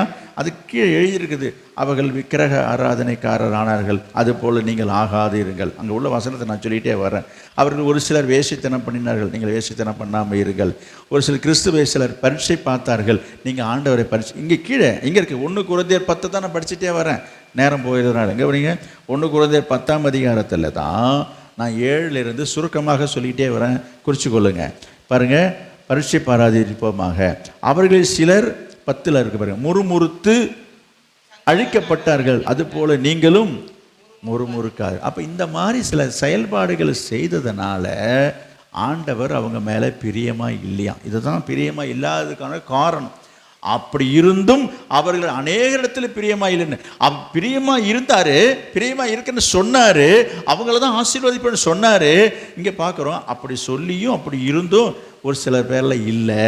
அதனால் அதுக்கான காரணங்களை எழுதிட்டே வர்றாரு. பரீட்சை பார்த்தாங்க, விக்கிரகாரங்க வேசித்தனம் பண்ணினாங்க, என்னது முறுமுறுத்தாங்க. இதெல்லாம் செய்யாதீங்க, நான் உங்களுக்கு சொல்கிறேன். அவர் தான் நம்ம மேலே பிரியமாக இருக்குன்னு சொல்லிட்டாரு. இந்த 7வது மாதத்தில் நம்ம வாக்குத்தத்தம் கொடுத்துட்டாரு. நம்ம என்ன வேணாலும் பண்ணிகிட்டு இருப்பேன், அதை தான் சொல்ல வந்தேன், அதுக்கு தான் சொல்ல வரேன். அப்படி அல்ல, இப்படிலாம் இருந்தால் ஆண்டவர் நம்ம மேலே பிரியமாக இருக்க முடியாது. எனவே கர்த்தர் நம்ம மேலே பிரியமாக இருக்க நம்ம என்ன செய்ய வேண்டும்? யார் மேலே கர்த்தர் பிரியமாக இருப்பதாக இப்போ நீங்கள் படிச்சீங்க, சொல்ல முடியுமா? இப்போ படித்ததுங்க, இது 3வது குறிப்பு போயிட்டு இருக்குன்னு நினைக்கிறேன், அப்படி தானே? ஜெபிக்கிறவங்க மேலே பிரியமாக இருப்பார். 2வது குறிப்பு கீழ்ப்படிகிற மேலே பிரியமாக இருப்பார். இப்போ நம்ம படித்தோம் என்னது 3வது குறிப்பு என்ன? ஏன்னா இப்போ படித்தது சங்கீதம் 149:4 விட்டுட்டீங்களே கோட்டை. சங்கீதம் 149:4 என்ன பண்ணுறது? தம் ஜனத்தின் மேலே கர்த்தர் பிரியமாக இருப்பார் என்று எழுதியிருக்குது. இது என்னங்க இது, இவ்வளோ நேரம் சொல்லிகிட்டே வந்தீங்க, அப்புறம் நீங்கள் வேறு நான் வேறையா, இது ஜனம் வேறையா அவங்க வேறையா? நான் காரணம் இருக்குது, இப்போ அதுக்காக தான் உங்களை கேள்வி கேட்டேன், நான் அதுதான் கேள்வி கேட்டேன். 2 கொரிந்தியர் 6ஆம் அதிகாரம் 16வது வசனம் இருக்குது பாருங்கள், யார் அவர் ஜனன் என்று சொல்லி பார்ப்போம். ஏன்னா இது அப்படி என்ன, அவங்க ஜனம் இவங்க ஜனன்னு இதில் என்ன பிரித்து பேசுகிறீங்க? நான் ஒன்றும் பிரித்து பேசலைங்க, பைபிளில் இருக்கிறது தாங்க நான் சொல்லிட்டு வரேன். 2 கொரிந்தியர் 6ஆம் அதிகாரம் 16வது வசனம். தேவனுடைய ஆலயத்துக்கும் விக்கிரகங்களுக்கும் சம்பந்தம் ஏது? நான் படிச்சிடுறேன், அப்புறமா படித்தா நல்லாயிருக்கும். கவனிங்க, அவர்கள் என் ஜனமோ இருப்பார்கள் என்று தேவன் சொன்னபடி. நீங்கள் ஜீவனுள்ள தேவனுடைய இல்லை அப்புறம் படிக்கலாம், அந்த வசனத்தை திரும்ப படிக்கணும், முழுசாக தான் படித்து தான் ஆகணும். நான் சொல்கிற பாயிண்ட்டுக்கு வரேன். அங்கே என்ன போட்டிருக்குது? அவர்கள் என் ஜனமாக இருப்பார்கள் இருக்கா? அங்கே என்ன படித்தோம்? என் கர்த்தர் தம் ஜனத்தின் மீது பிரியமாக இருப்பார் என்று சொல்லிடு. உடனே நம்மளாம் ரட்சிக்கப்பட்டுட்டோம், ஞானஸ்தானம் எடுத்துட்டோம், ரைட், உண்மைதான். அதை முன்னாடியே சொன்னேன். யார்? 1 கொரிந்தியர் 10 படித்தோம். என்னது? அவர்கள் எல்லாம் ஞான கண்மலையாகிய கிறிஸ்துவுக்குள்ளாக ஞானஸ்தானப்பட்டப்பட்டார்கள். அதில் அந்த கண்மலை கிறிஸ்துவே.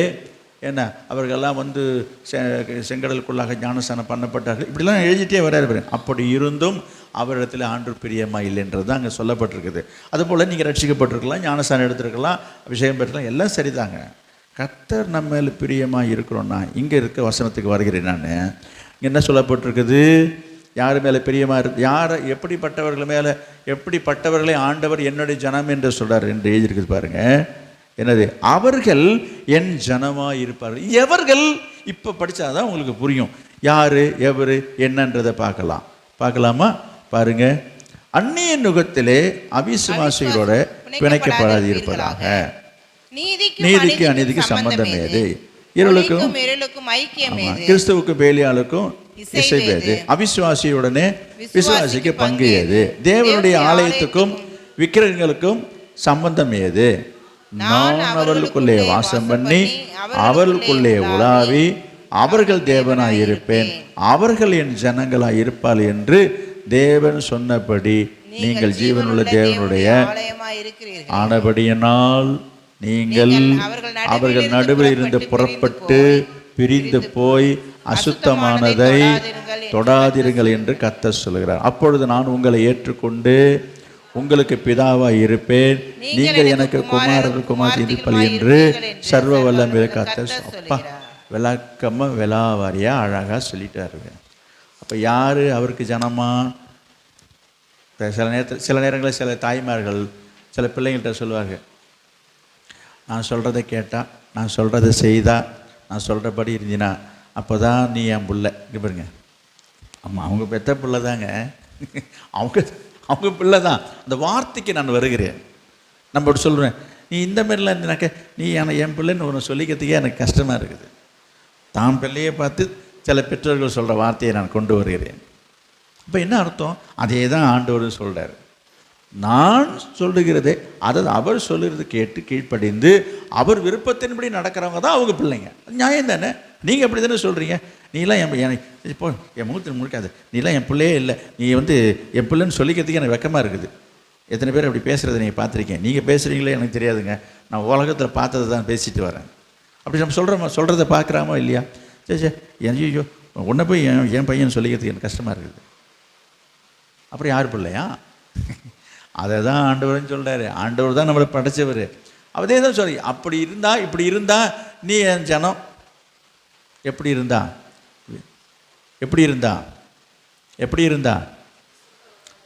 சொல்லுங்க. அவிசுவாசிக்கும் விசுவாசிக்கும் சம்பந்தம் கலக்கக்கூடாது. ரட்சிக்கப்பட்டவங்க ரட்சிக்கப்படாதவங்களோட சம்பந்தம் கலக்கிறது, பொண்ணு கொடுத்தாலும் பொண்ணு எடுத்துக்கிறேன் சர்வசாதாரணமாக பண்ணிகிட்ருக்குறாங்க. எல்லாம் ஆண்டவருக்கு பிரியமாக இருக்குமா?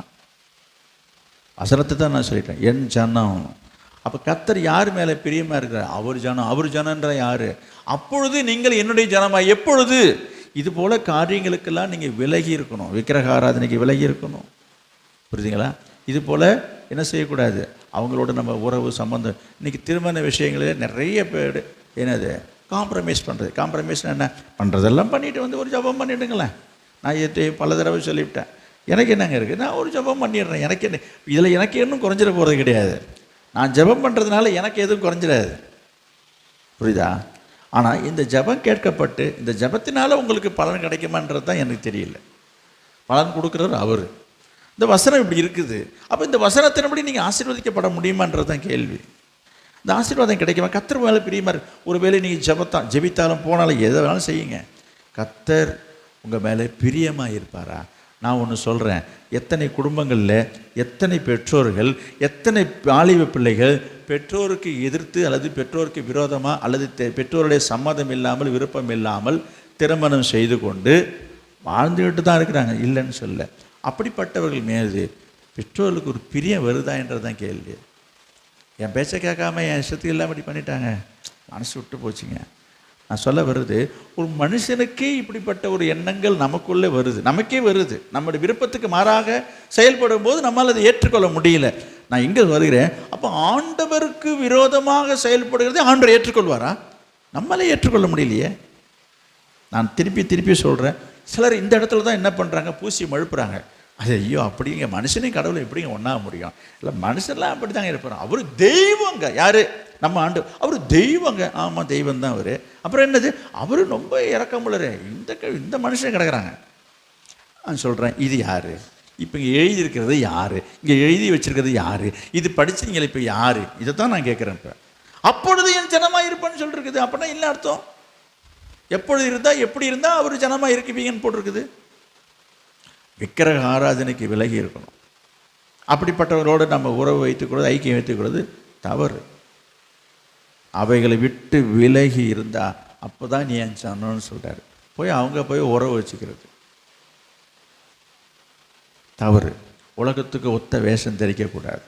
இன்றைக்கு ஊரோடு போகணும், உலகத்தோடு ஒத்து போகணும்னு சொல்லி ரோமர் 12ஆம் அதிகாரத்தில் 1-2 நான் வாசிக்கிறோம். எனது இந்த பிரபஞ்சத்துக்கு ஒத்த வேஷம் தெரியாதீர்கள் என்று சொல்லி நான் பார்க்குறோம். இன்றைக்கி ஊரோடு ஒத்து போகணுன்னு சொல்லிட்டு இன்னும் உலகத்தை ஒத்த வேஷம் போட்டுட்டு போயிட்டுருக்கீங்க. இன்றைக்கி ரட்சிக்கப்பட்ட விசுவாசிகள் அப்படிப்பட்ட காரியங்களை செய்கிறார்கள். நான் சொல்கிறேன், தேவன் உங்கள் மேலே பிரியமாக இருக்க மாட்டேன். எல்லாத்தையும் பார்த்துட்டு தான் இருக்கிறாரு, அதை அவர் தடுக்கலை, நிறுத்தலை. நீங்கள் செய்கிற காரியத்தை குறுக்க வரலன்றதான் கேள்வி சில கேட்குறாங்க, ஏன் தடுக்கலை, ஏன் அது? எல்லாத்தையும் ஆண்டவர் பொறுமையாக தான் பார்த்துட்டு இருப்பார். அவருடைய பாணி வேறு, அவருடைய நினைவுகளே வேறு, நம்ம நினைவுகள் வேறு. நம்ம எல்லாம் ஏதாச்சும் ஒன்று பார்த்தோன்னா உடனே அதை தீர்த்தணும், முடிச்சோன்னு, கேட்டணும், அப்படின்றத ஒரு எதிர்பார்ப்பு நமக்குள்ளே இருக்கிறது. ஆனால் ஆண்டவர் அப்படி கிடையாது. பைபிளில் அதுக்கு உதாரணம் சொல்ல போனால், சீஷர் சொல்கிறாங்க, ஆண்டவரே கோதுமைகளோட கலையும் சேர்த்து இருக்குது, கலையை பிடிங்கலாமான்னு சொல்ல கர்த்தர் சொல்ல, பிடுங்காத, ரெண்டையும் சேர்த்து வளர விடு. நீ போய் இப்போ கலையை எடுத்தீங்கன்னா அதில் உள்ள நல்ல பயிரும் வீணாக போயிடும். அதனால் என்ன செய்யாத, பயிரும் வளரட்டும். அதே போல் தான் இன்றைக்கு உலகத்தில் இன்றைக்கி நல்லவங்களும் வாழ்ந்துட்டு இருக்காங்க, கெட்டவங்களும் தீமை செய்கிறவனும் வாழ்ந்துட்டு தான் இருக்கிறான். இதுதான் நிறைய பேருக்கு கேள்வி. அவன் வாடுறானே, அவன் நடக்கிறானே, அவன் இருக்கிறானே. நான் சொல்கிறேன், இருக்கட்டும் தான் அவனை விட்டு வச்சுருக்கிறான். நாலு நேரம் வரும். நம்முடைய கணப்பு, நம்முடைய எதிர்பார்ப்பு என்ன தெரியுமா? அவனை உடனே தீர்த்து கட்டணும், உடனே அவனுக்கு பதில் கொடுக்கணும், உடனே ஆண்டருக்கு பலன் கொடுக்கணும், உடனே ஆண்டு தண்டிக்கணும். இதுதான் எல்லா மனுஷரும் எதிர்பார்க்குறாங்க. விசுவாசியும் அதான் எதிர்பார்க்குறாங்க. ஒருத்தவங்க தப்பு செஞ்சுட்டாங்கன்னா ஆண்டு உடனே அவனுக்கு தண்டனை கொடுத்துடணும்னு எதிர்பார்க்குறாங்க. நான் சொல்கிறேன், இதெல்லாம் அவருடைய வேலை. தண்டிக்கிறதும் கண்டிக்கிறதும் எதுவாக இருந்தாலும் எல்லாம் அவர் பார்த்துப்பார். புரியுதுங்களா? ஏன்னா அதை வச்சு நம்ம இடம் போடக்கூடாது. என்ன சொல்ல வந்தது என்னென்னா, கவனிங்க, அப்போ யார் அவருடைய ஜனமாக இருப்பார்கள்? எனவே நம்ம ரோமர் 12:1-2 வாசிக்கிறது போல், இந்த உங்கள் மனம் புதிதாகிறதுனாலே மறுரூபமாக வேண்டும். எனவே அப்படிப்பட்டவர்கள் மேல் தான் ஆண்டவர் என்ன செய்வாராம்? பிரியமாக இருப்பார். கலாத்தியர் 1:10 வாசிக்கிறோம், நான் யாரை நாடி போதிக்கிறேன்? மனுஷரையா தேவனையா? நான் இன்னும் மனுஷரை பிரியப்படுத்துகிறவராக இருந்தால். கலாத்தியர் 1:10.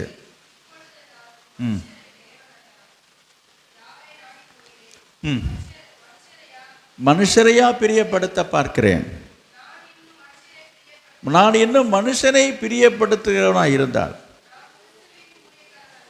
இல்லையே. இன்னைக்கு நிறைய பேர் மனுஷனை பிரியஸ் பண்ணுறாங்க. மனுஷனை பிரியப்படுத்துறதுக்காகவே சில காரியங்களை, சத்தியத்தை விட்டு, கீழ்ப்படுதலை விட்டு, ஆண்டோட வார்த்தையை விட்டு என்னங்க பண்ணுறது, என்னங்க செய்கிறது? ஆண்டோட்ட மன்னிப்பு கேட்டுக்கலாங்க, ஆண்டோட்ட போய் சரி பண்ணிக்கலாங்க. இப்படி தான் நிறைய பேருக்கு போயிட்டுருக்காங்க விசுவாசிங்க. என்ன சொல்கிறது? நான் சொல்கிறேன், கர்த்தர் இதில் பிரியமாக இருக்க மாட்டார். யாரை பிரியப்படுத்துகிற? கர்த்தரை பிரியப்படுத்துறியா, மனுஷனை பிரியப்படுத்துறியா? நான் சொல்கிறேன், மனுஷனை பிரியப்படுத்தக்கூடாதுன்னு சொல்லலை. நல்லா கவனிங்க. சத்தியத்துக்கு புறம்பான காரியங்களை செய்து மனுஷனை பிரியப்படுத்த வேண்டியது அவசியம் இல்லைன்றதான் கேள்வி. இன்றைக்கி உங்களுக்கு ரட்சிக்கப்படாத உங்கள் சொந்த பந்தங்கள்லாம் இருக்குது. அவங்க வெயும்புக்கிற கொண்டுட்டு போய் ஞாயிற்றுக்கிழமை தான் ஒரு கல்யாண காரியம்னு வைக்கிறாங்க. அப்போ நீ அவங்களை பிரியப்படுத்துறதுக்கு ஆராதனை விட்டுட்டு நம்ம போயிட்டுருக்கோம். ஐயோ என்னங்க பண்ணுறது? கோச்சு பாருங்கள். இப்போ ஆண்டவர் கோச்சிக்க மாட்டார். அப்படி தான் நீங்கள் நினைக்கிறீங்க. ஆண்டர்லாம் எல்லாம் கோச்சிக்க மாட்டாருங்க. அவர்கிட்ட ஒரு முழங்கால போட்டு மன்னிப்பு கேட்ட மன்னிச்சிட்டாருங்க அவர். நான் சொல்கிறேன், ஒரு வேளை மன்னிக்கலாம். கர்த்தர் ஒரு மேலே பிரியமாக இருப்பாரா?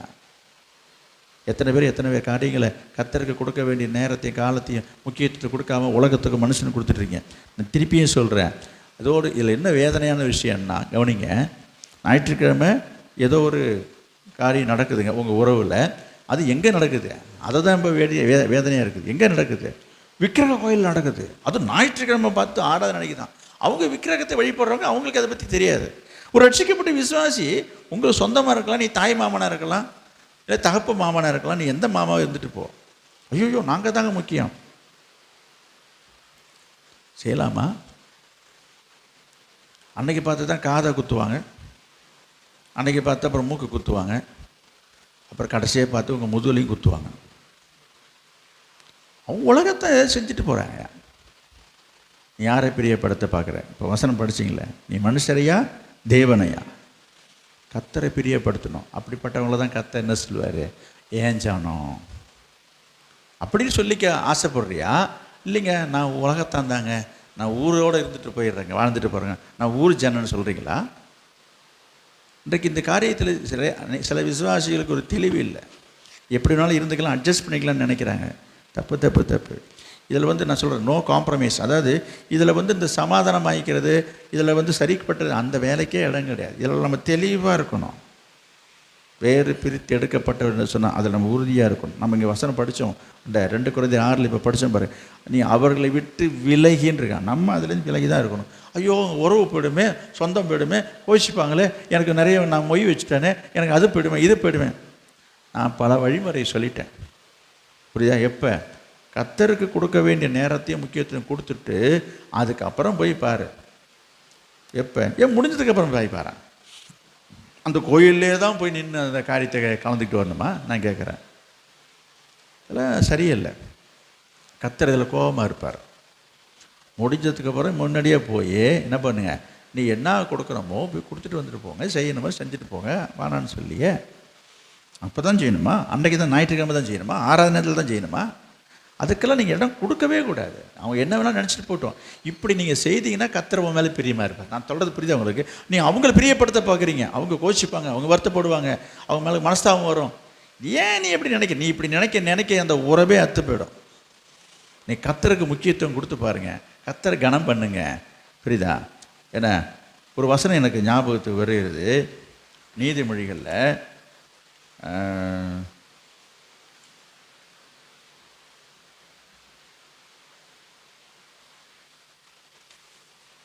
உன்னுடைய வழி கர்த்தருக்கு பிரியமாக இருந்தால் அவருடைய சத்துருக்களும் அவனோடு கூட சமாதானமாகும்படி செய்வார். நீதிமொழிகள் 16 எடுத்து வாசிங்க.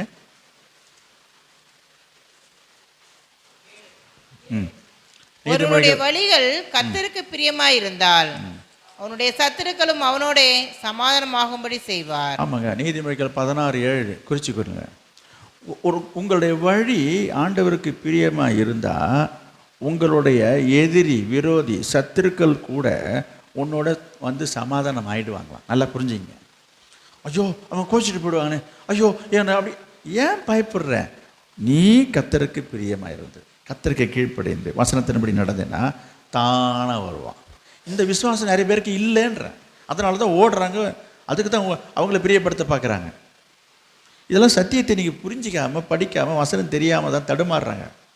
அவங்க அப்படி நினச்சிடுவாங்களே, அப்படி பண்ணிடுவாங்க. என்னையா பண்ணுவாங்க? எனக்கு அவன் விரோதி ஆகிட்டா என்ன பண்ணுறது? ஒன்றும் ஆக மாட்டான். உன் வழி ஆண்டருக்கு பிரியமாக இருந்தால் என்ன போட்டிருக்கு? உன் சத்துரு கூட என்ன செய்வாங்க? ஒன்றுட்ட சம்மானத்துக்கு வந்துடுவாங்க. நீ உங்களை விட்டு போயிருந்தா கூட அவங்க தேடி, உங்கள் வாசப்படி தேடி வந்து நிற்பாங்கய்யா. இது உண்மை, இது சத்தியம். நீ கர்த்தருக்கு பிரியமாக வாழ முற்படு. நீ அவங்கள போய் சமாதானப்படுத்தலாம் நீ பார்க்காத. நீ கர்த்தருக்கு கீழ்ப்படுத்தினா அவன் உனக்கு நேராக வந்து உன் வீட்டில் வந்து உன் வழியில் வந்து உன்னோட சமாதானம் ஆகும்படி கர்த்தர் செய்வார். கர்த்தர் செய்வார். சீக்கிரமாக அடுத்தது நாங்கள் வாசிப்போம். சங்கீதம்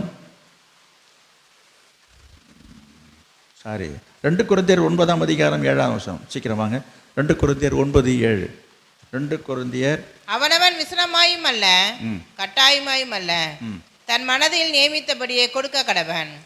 உற்சாகமாய் கொடுக்கிறவனிடத்தில் தேவன் பிரியமாய் உற்சாகமாய் கொடுக்கிறவரிடத்தில் தேவன் பிரியமோ இருக்கிறார். இன்றைய செய்தியின் தலைப்பே என்னது? கர்த்தர் பிரியமோ இருக்கிறார். இது கேட்கும்போது படிக்கும்போது எல்லாருக்கும் ரொம்ப சந்தோஷமாக தான் இருக்குது. நான் தொடர்ந்து சொல்லிட்டு வந்தேன். இப்போ நம்ம 4வது குறிப்பு பார்க்குறோம். கர்த்தர் யார் மேலே பிரியமாக இருக்கிறாராம். அங்கே இருக்க வசனம், உற்சாகமாய் கொடுக்கிறவனிடத்தில் தான் தேவன் பிரியமாக இருக்கிறார். கொடுக்கிறவனிடத்தில் அல்ல, உற்சாகமாய் கொடுக்கிறவன்கிட்ட தான். அது ரொம்ப முக்கியங்க. தெரியுதுங்களா? அழுது கொண்டோ முறுமுறுத்து கொண்டோ, புரியுதுங்களா, கடமைக்கு கொடுக்கறதில்ல கர்த்தர் பிரியப்படுறதில்லை. அது அந்த மாதிரி காணிக்கை அவர் ஏற்றுக்கொள்றதில்லை. நீ தாராளமாக கொடுக்காமே எடுத்துகிட்டு போண்டுவார்.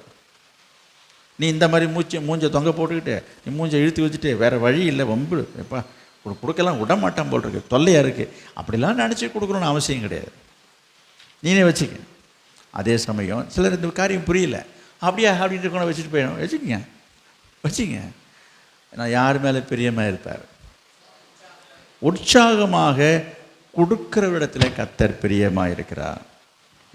காணிக்கை மற்றும் தசம பாகங்களை ஊழியத்துக்காக தாராளமாக கொடுக்கிறவிடத்தில் கர்த்தர் பிரியமாக இருக்கிறார். எனவே கர்த்தருக்கு கொடுக்க வேண்டிய விஷயங்களை குறித்து நிறைய சொல்லலாம், நேரம் இல்லை. இப்போ கர்த்தருக்கு நம்ம காணிக்கை செலுத்தணும், கர்த்தருக்கு நம்ம தசம பாகம் கொடுக்கணும். எத்தனை பேர் அதில் உண்மையாக இருக்கிறாங்க? நான் எத்தனையோ முறை சொல்லி விட்டுட்டேன். அதை நான் இப்படி சொல்கிறதுனால என்ன நினைக்கிறேன், கொடுக்கலன்னா பரவாயில்லன்னு கொடுத்தா அப்படின்னு காணிக்கை கர்த்தருக்கு. அது இன்னும் நான் உங்கள்கிட்ட கேட்டு வாங்குற மாதிரி இருக்குது. அதனால தான் நான் இப்படி சொல்லி நான் விட்டுறது. அது இது கேட்க போனால் என்னாக்க இவர் எங்கே கேட்குறாரு, அது நீங்களாச்சு கர்த்தராச்சு. ஆனால் இந்த நேரத்தில் இந்த சத்தியத்தை சொல்லி கொடுக்க வேண்டியது என்னுடைய கடமை. இப்போ ஒரு செய்தி வருகிறது, ஒரு வசனம் வருகிறது, இப்போவும் நான் அந்த மூடி மழுப்பிட்டு நான் போயிட்டே இருந்தேன்னா என்ன நினைப்பீங்க? பரவாயில்ல கொடுக்கலான்னா பரவாயில்ல போல் இருக்குன்னு. இல்லை. கர்த்தர் யார் இடத்துல பிரியமாக இருக்கிறாரு? யார் மேலே பிரியமாக இருக்கிறாரு? ஆண்டவருக்காக, ஆண்டோடைய ஊழியத்திற்காக உற்சாகமாக யார் கொடுக்குறாங்களோ அவங்க மேலே கர்த்தர் பிரியமாக இருக்கிறார். எனவே கர்த்தருக்கு கொடுக்குற விஷயங்களில் உண்மையாக இருங்க, உற்சாகமாக கொடுங்க. காணிக்கை கர்த்தருக்கு செலுத்த வேண்டிய அநேகர் கர்த்தருக்கு காணிக்கை கொடுக்குறீங்க. தாராளமாக கொடுக்குறவர்களை கர்த்தர் பார்க்குறார், கர்த்தர் உண்மையில் பிரியமாக இருக்கிறார். அதே போல் தசம பாகம், நம்முடைய சபையில் அநேகர் கர்த்தருக்காக உண்மையாக தசம பாகம் கொடுக்குற அந்த காரியத்தில் உண்மையாக இருக்கிறதை கர்த்தர் பார்க்குறார். கொடுக்காமல் இருக்கிறவங்களையும் கர்த்தர் பார்த்துட்டு தான் இருக்கிறார். புரியுதுங்களா? அது அவர்களுடைய காரியம். அது தசம பாகங்கள் கர்த்தருக்கு உரியதுன்னு எழுதியிருக்குது. அப்போ கர்த்தருக்கு உரியதை இதில் பழைய ஏற்பாட்டில் வசனம் இருக்குது. சில பேருக்கு அது புரியல. தசம பாகம் கொடுக்கணுமா அப்படின்னு கேள்வி கேட்பாங்க. வேணாம்ப்பா சாமி. அப்போ எப்போ நீ கொடுக்கணுமான்னு ஒரு கேள்வி நீ கேட்கும் போதே உனக்கு கொடுக்க விருப்பம் இல்லைன்றது ஆயிடுச்சு. அப்போ இந்த வசனத்தின்படி பார்க்கும்போது உனக்கு கொடுக்க இஷ்டம் இல்லாதவங்கள்ட்ட போய் நம்ம என்னது கசந்து மோந்து வாங்குற மாதிரில இருக்குது. அப்போ உற்சாகம் இல்லாமல் வாங்குறதுல அது பிரயோஜனம் இல்லை. அதனால தான் நான் சொல்கிறேன், நல்லா கவனிங்க. எப்படி என்ன எதில் ஆண்டவர் பிரியமாக இருக்கிறார் என்று சொல்லி பார்க்கும்போது உற்சாகமாக கேட்கலாம். டவுட்டு கேட்குறது வேறங்க. இது என்னங்க எனக்கு ஒன்றும் புரியலைங்க, அது எப்படிங்கன்னு கேட்டால் அது வேறு விஷயம். ஏன் கொடுக்குறோமே, கொடுக்கலண்ணா கொடுத்தா தானே, இப்படி சிலருடைய எண்ணங்கள் இருக்குது. இது என்னது வேண்டாம். எப்போ உனக்கு புரியுதோ அப்போ இருக்கும். ஆனால் அது வரைக்கும் உனக்கு ஆசீர்வாத குறைவு, உனக்கு நஷ்டம், கஷ்டம். ஏன் என்ன அப்படி சொல்கிறீங்க அப்படின்னா, கொடுங்கள் அப்பொழுது உங்களுக்கு கொடுக்கப்படும் இருக்குது. கொடுக்குறவனுக்கு தான் அமுக்கி குளிக்கு கொடுப்பேன்னு இருக்காது. நிறைய சொல்லிக்கிட்டே போகலாம், வார்த்தை நிறைய இருக்கிறது. எனவே ஊழியத்திற்காக கர்த்தருக்காக கொடுக்குற விஷயங்களில் நம்ம உற்சாகமாக இருக்கணும். 2 காசு போட்ட விதையை பற்றி பல தடவை சொல்லிட்டு, காணிக்கைப்பட்டில் 2 காசு. அப்போ ஆண்டவர் என்ன செய்கிறார்? அதை பாராட்ட தான் செய்கிறாரே தவிர, ஐயோ பாவம் ஏமா உனக்கு இந்த வேலை, இருக்கிறவன் போட்டுட்டு போட்டோம்ப்பா, இல்லாது நீ போக வேண்டியதுன்னு சொல்லலை ஏசு அந்த இடத்துல எல்லாரும் மத்தியிலையும் அவர் உயர்த்தி பேசுகிறார். இங்கே பாருங்கள், எல்லாரும் வசதி படித்தவங்களும் நிறைய காணிக்க போட்டாங்க. எல்லாரை விட இந்த வயசான இந்த ஏழை விதவை போட்டால் தான் அதிகம்னு சொல்கிறாரு. ஆனால் உண்மையாக பார்த்தீங்கன்னா 2 காசு தான் அது என்ன சொல்கிறாருன்னா, தன்னிட்டு இருக்கிறதெல்லாம் அது போட்டுடுச்சு, வேறு அதுக்கப்புறம் இல்லை. ஆனால் நீங்கள்லாம் உங்களுக்கு வச்சுக்கிட்டு தான் உனக்கு போட்டிருக்கீங்க அப்படின்ற அர்த்தத்தில் பேசுகிறார். அப்போ என்ன சொல்ல வருகிறேன், இல்லாதவங்க போட்டதை ஆண்டவர் தடுத்துருக்கலாமே. அந்த அம்மாவை போடும்போது இந்த மாதிரி நீ வேணாமா இருக்கிறவங்க போட்டுன்னு சொன்னாரா? இல்லையே.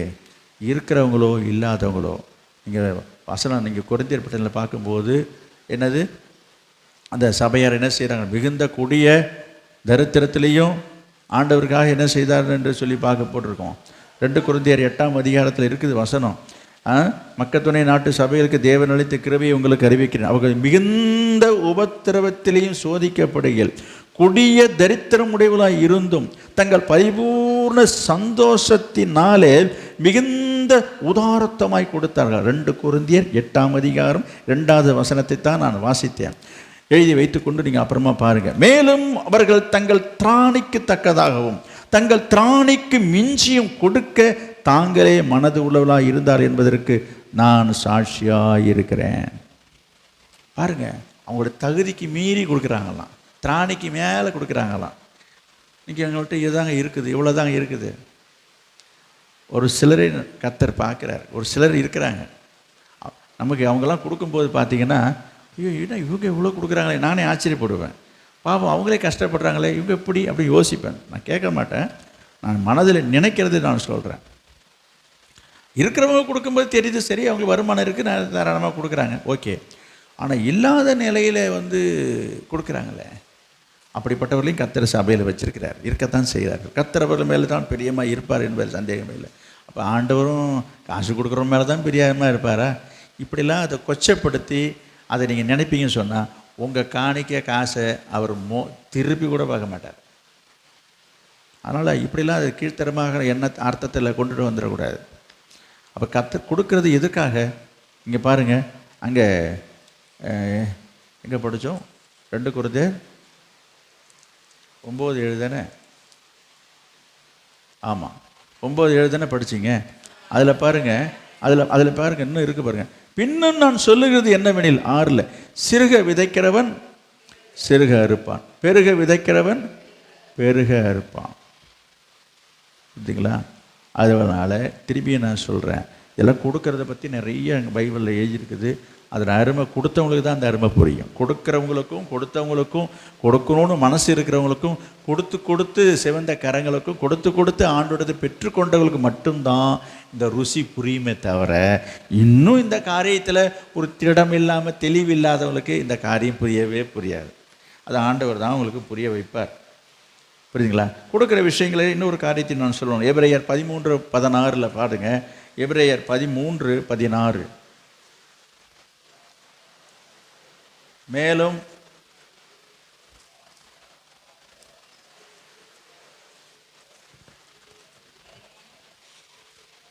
நன்மை செய்யவும் தான தர்மம் பண்ணவும் மறவாதிருங்கள், இப்படிப்பட்ட பலிகளின் மேல் தேவன் பிரியமாயிருக்கிறார். பிரியமாயிருக்கிறார் என்ற செய்தியின் தலைப்பது தான். கர்த்தர் பிரியமாயிருக்கிறார். இதன் மீது கொடுக்குறவங்க மீது பிரியமாக இருக்கிறாரு. இங்கே நான் பார்க்குறோம், நன்மை செய்யணும், தானம் தர்மம் செய்யவர்களும் மறக்காதீங்க, அப்படிப்பட்டவர்கள் மீது பிரியமாக இருக்கிறார். வருஷத்துக்கு ஒரே ஒரு முறை இந்த சபையில் சாப்பாடு போடுறதுக்கு எத்தனையோ பேர் முக்கால் எழுதிட்டுருக்குறாங்க.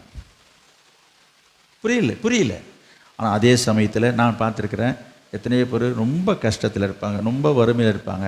அவங்க தான் முன்ன வந்து மனசார மனப்பூர்வமாக ஆண்டோடைய சமூகத்தில் ஆலயத்தில் நான் நினைப்பேன், என்ன ஆகுது இதெல்லாம் ஆண்டு அவங்களுக்கு கொடுத்த கிருபை தான் நான் சொல்ல முடியும், அந்த வாஞ்சை. இன்னும் சில பேருக்கு இது புரியல. வருஷத்துக்கு 52 வாரங்க, 52 ஞாயிற்றுக்கிழமை வருதுங்க. நம்ம சபையில் 200-300 பேர், 250-300 பேருக்கு மேலே இருக்கிறாங்க.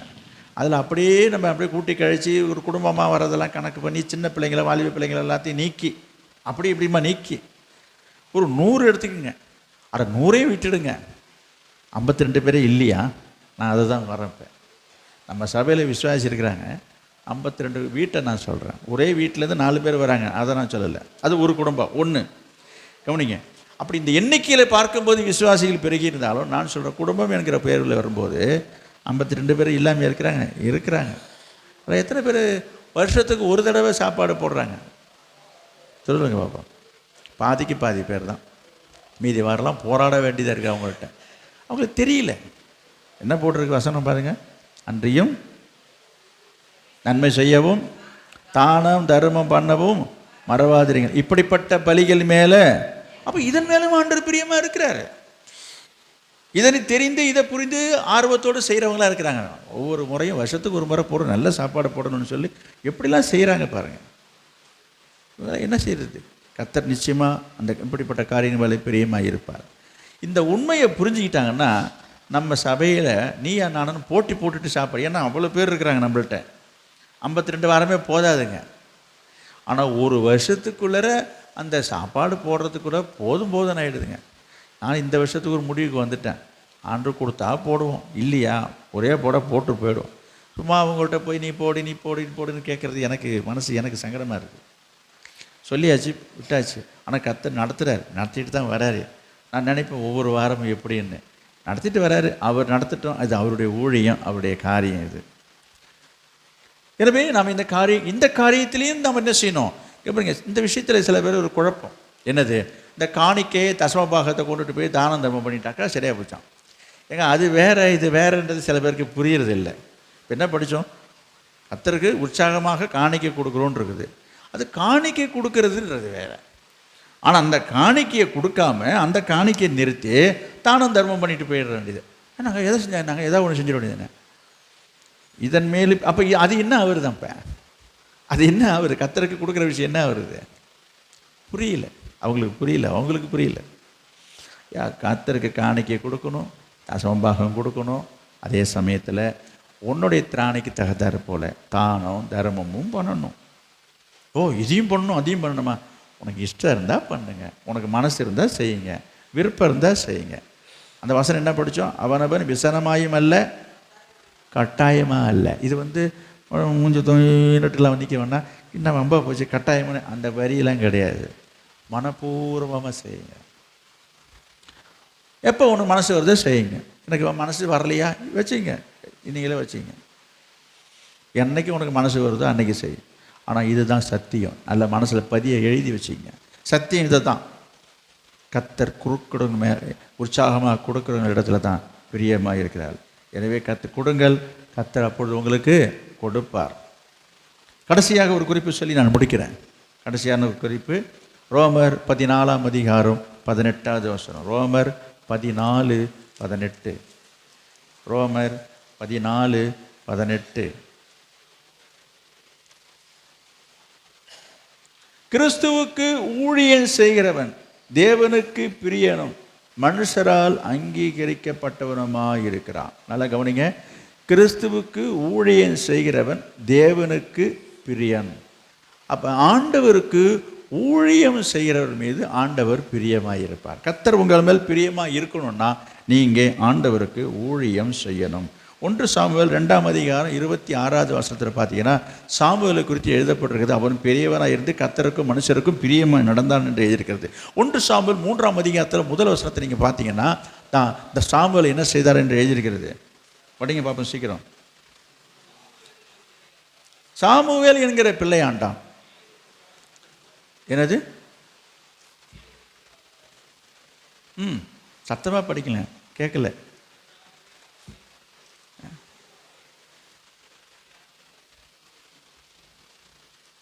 ஒன்றும் கேட்கல, எனக்கு படிக்கிற மாதிரி கேட்குது. 1 சாமுவேல் 3ஆம் அதிகாரம் முதல் வசனம். சாமுவேல் என்னும் பிள்ளையாண்டான் கர்த்தருக்கு பணிவிடை செய்து கொண்டிருந்தான். அதை தான் சொல்ல வந்தேன். யாரு? சாமுவேல். கர்த்தர் சாமுவேல் மேல் பிரியமாக இருந்தார்.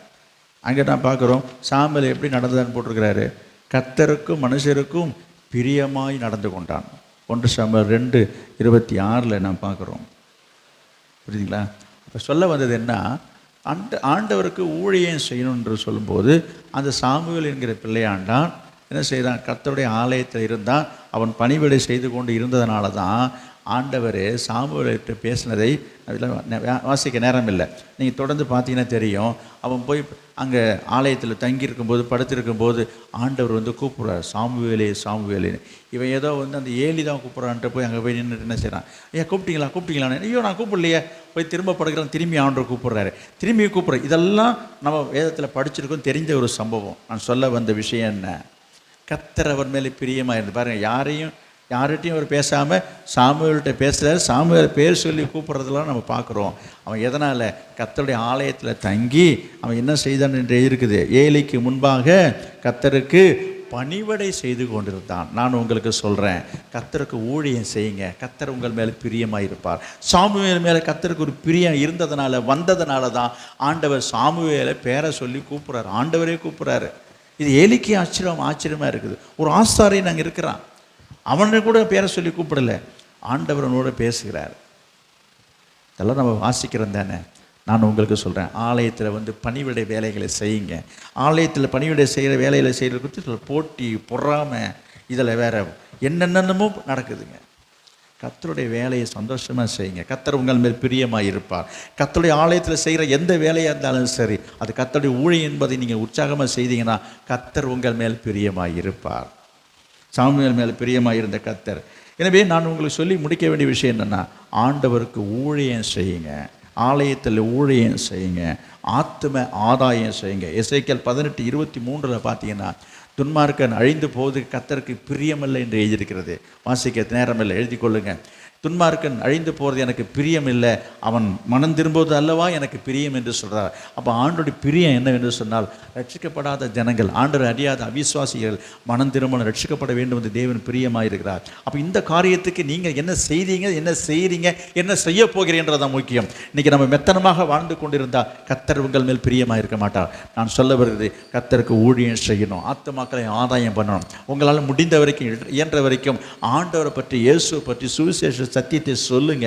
அவங்க கேட்டாலும் கேட்காவிட்டாலும், அவங்க செவி சாய்த்தாலும் சாய்க்காவிட்டாலும், அவங்க நீங்கள் அழைத்து இங்கே வந்தாலும் வராவிட்டாலும், ஆண்டவரை பற்றி நீங்கள் சொல்கிறத சொல்லிகிட்டே விதையை விதைச்சிட்டே போங்க. கர்த்தர் உங்கள் மேல் பிரியமாக இருக்கிறார். இப்படிப்பட்டவர்கள் மீது கர்த்தர் பிரியமாக இருக்கிறார். எனவே அழித்து போகிற ஆத்துமாக்களை குறித்த ஒரு பாரத்தோடு நீங்கள் செயல்படுங்க. கர்த்தருக்கு ஊழியம் செய்யணும். கர்த்தர் உங்களோடு தொடர்ந்து பேசிக்கொண்டே இருக்கிறார். நாட்கள் கடந்து போய்கொண்டே இருக்கிறது. இன்றைக்கு இந்த வருஷம் தொடங்கி 6 மாதங்கள் கடந்து போய்கொண்டே இருக்கிறது. ஒரு நாளைக்கு ஒரே ஒரு நபருக்காவது இயேசு பற்றி சொல்லுங்கள் என்று நான் ஒவ்வொரு வாரமும் உங்களுக்கு நான் கேட்டுக்கொண்டு வருகிறேன். ஒரு நாளைக்கு ஒரு நபர், ஒரு நாளைக்கு ஒரே ஒரு நபர், வாரத்தில் 7 பேர் இப்படி நான் சொல்லியிருக்கிறேன். அதை ஒரு சில பேர் செய்கிறாங்க, சில பேர் அதை மறந்துட்டீங்க. நான் சொல்கிறேன், செய்யுங்க. விட்டு போனதை தொடர்ந்து இன்றையிலிருந்து செய்யுங்க. கர்த்தருக்காக ஊழியம் செய்யுங்க. கர்த்தருடைய வார்த்தை நீங்கள் சொல்லுங்கள். முடிந்த வரைக்கும் ஆத்துமாக்களை ஆதாயம் பண்ண பாருங்கள். ஒரு வருஷத்தில் ஒரே ஒரு ஆத்துமாவியல் கர்த்தருக்காக ஆதாயம் செய்ய பிரயாசம் எடுங்க, தீர்மானம் எடுங்க. ஒவ்வொரு வருஷமும் நான் உங்களிடத்தில் சொல்லி கொண்டு தான் வருகிறேன். வருஷங்கள் ஓடி போய் கொண்டு இருக்குது. கர்த்தர் உங்கள் மேல் பிரியமாக இருப்பாரா? அந்த வாஞ்சை, அந்த பாரம், அந்த தாகம் உங்களுக்குள்ளே இருக்கிறதா?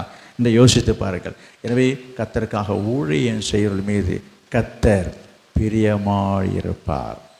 இந்த குறிப்புகளை சொல்லி கர்த்தர் உங்கள் மேலே பிரியமாக இருந்தால் சரி, பிரியமாக இருப்பார். எல்லாம் எங்கள் மேலே பிரியமாக இருக்கணும். எங்கள் மேலே பிரியமாக இருந்தால் இப்போ என்னங்க நடக்க போகுது? அது நான் சொல்லி முடிக்கணும் இல்லை ஏங்க. அவர் எங்கள் மேலே பிரியமாக இருந்தால் எனக்கு என்ன? நீங்கள் அதை செய்ய இதை செய்ய, நீங்கள் நல்லா கீழ்ப்படியணுன்றீங்க, ஜெபம் பண்ணணும்னு சொல்கிறீங்க, கொடுக்கணுன்றீங்க, அப்புறம் ஊழியம் செய்யணுன்றீங்க, எல்லாம் சொல்லிட்டீங்க, எல்லாம் செய்கிறோங்க. நீங்கள் சொல்கிற மாதிரி நாங்கள் செஞ்சிடறோங்க. இன்னையிலேருந்து எனக்கு என்னங்க கிடைக்கும்?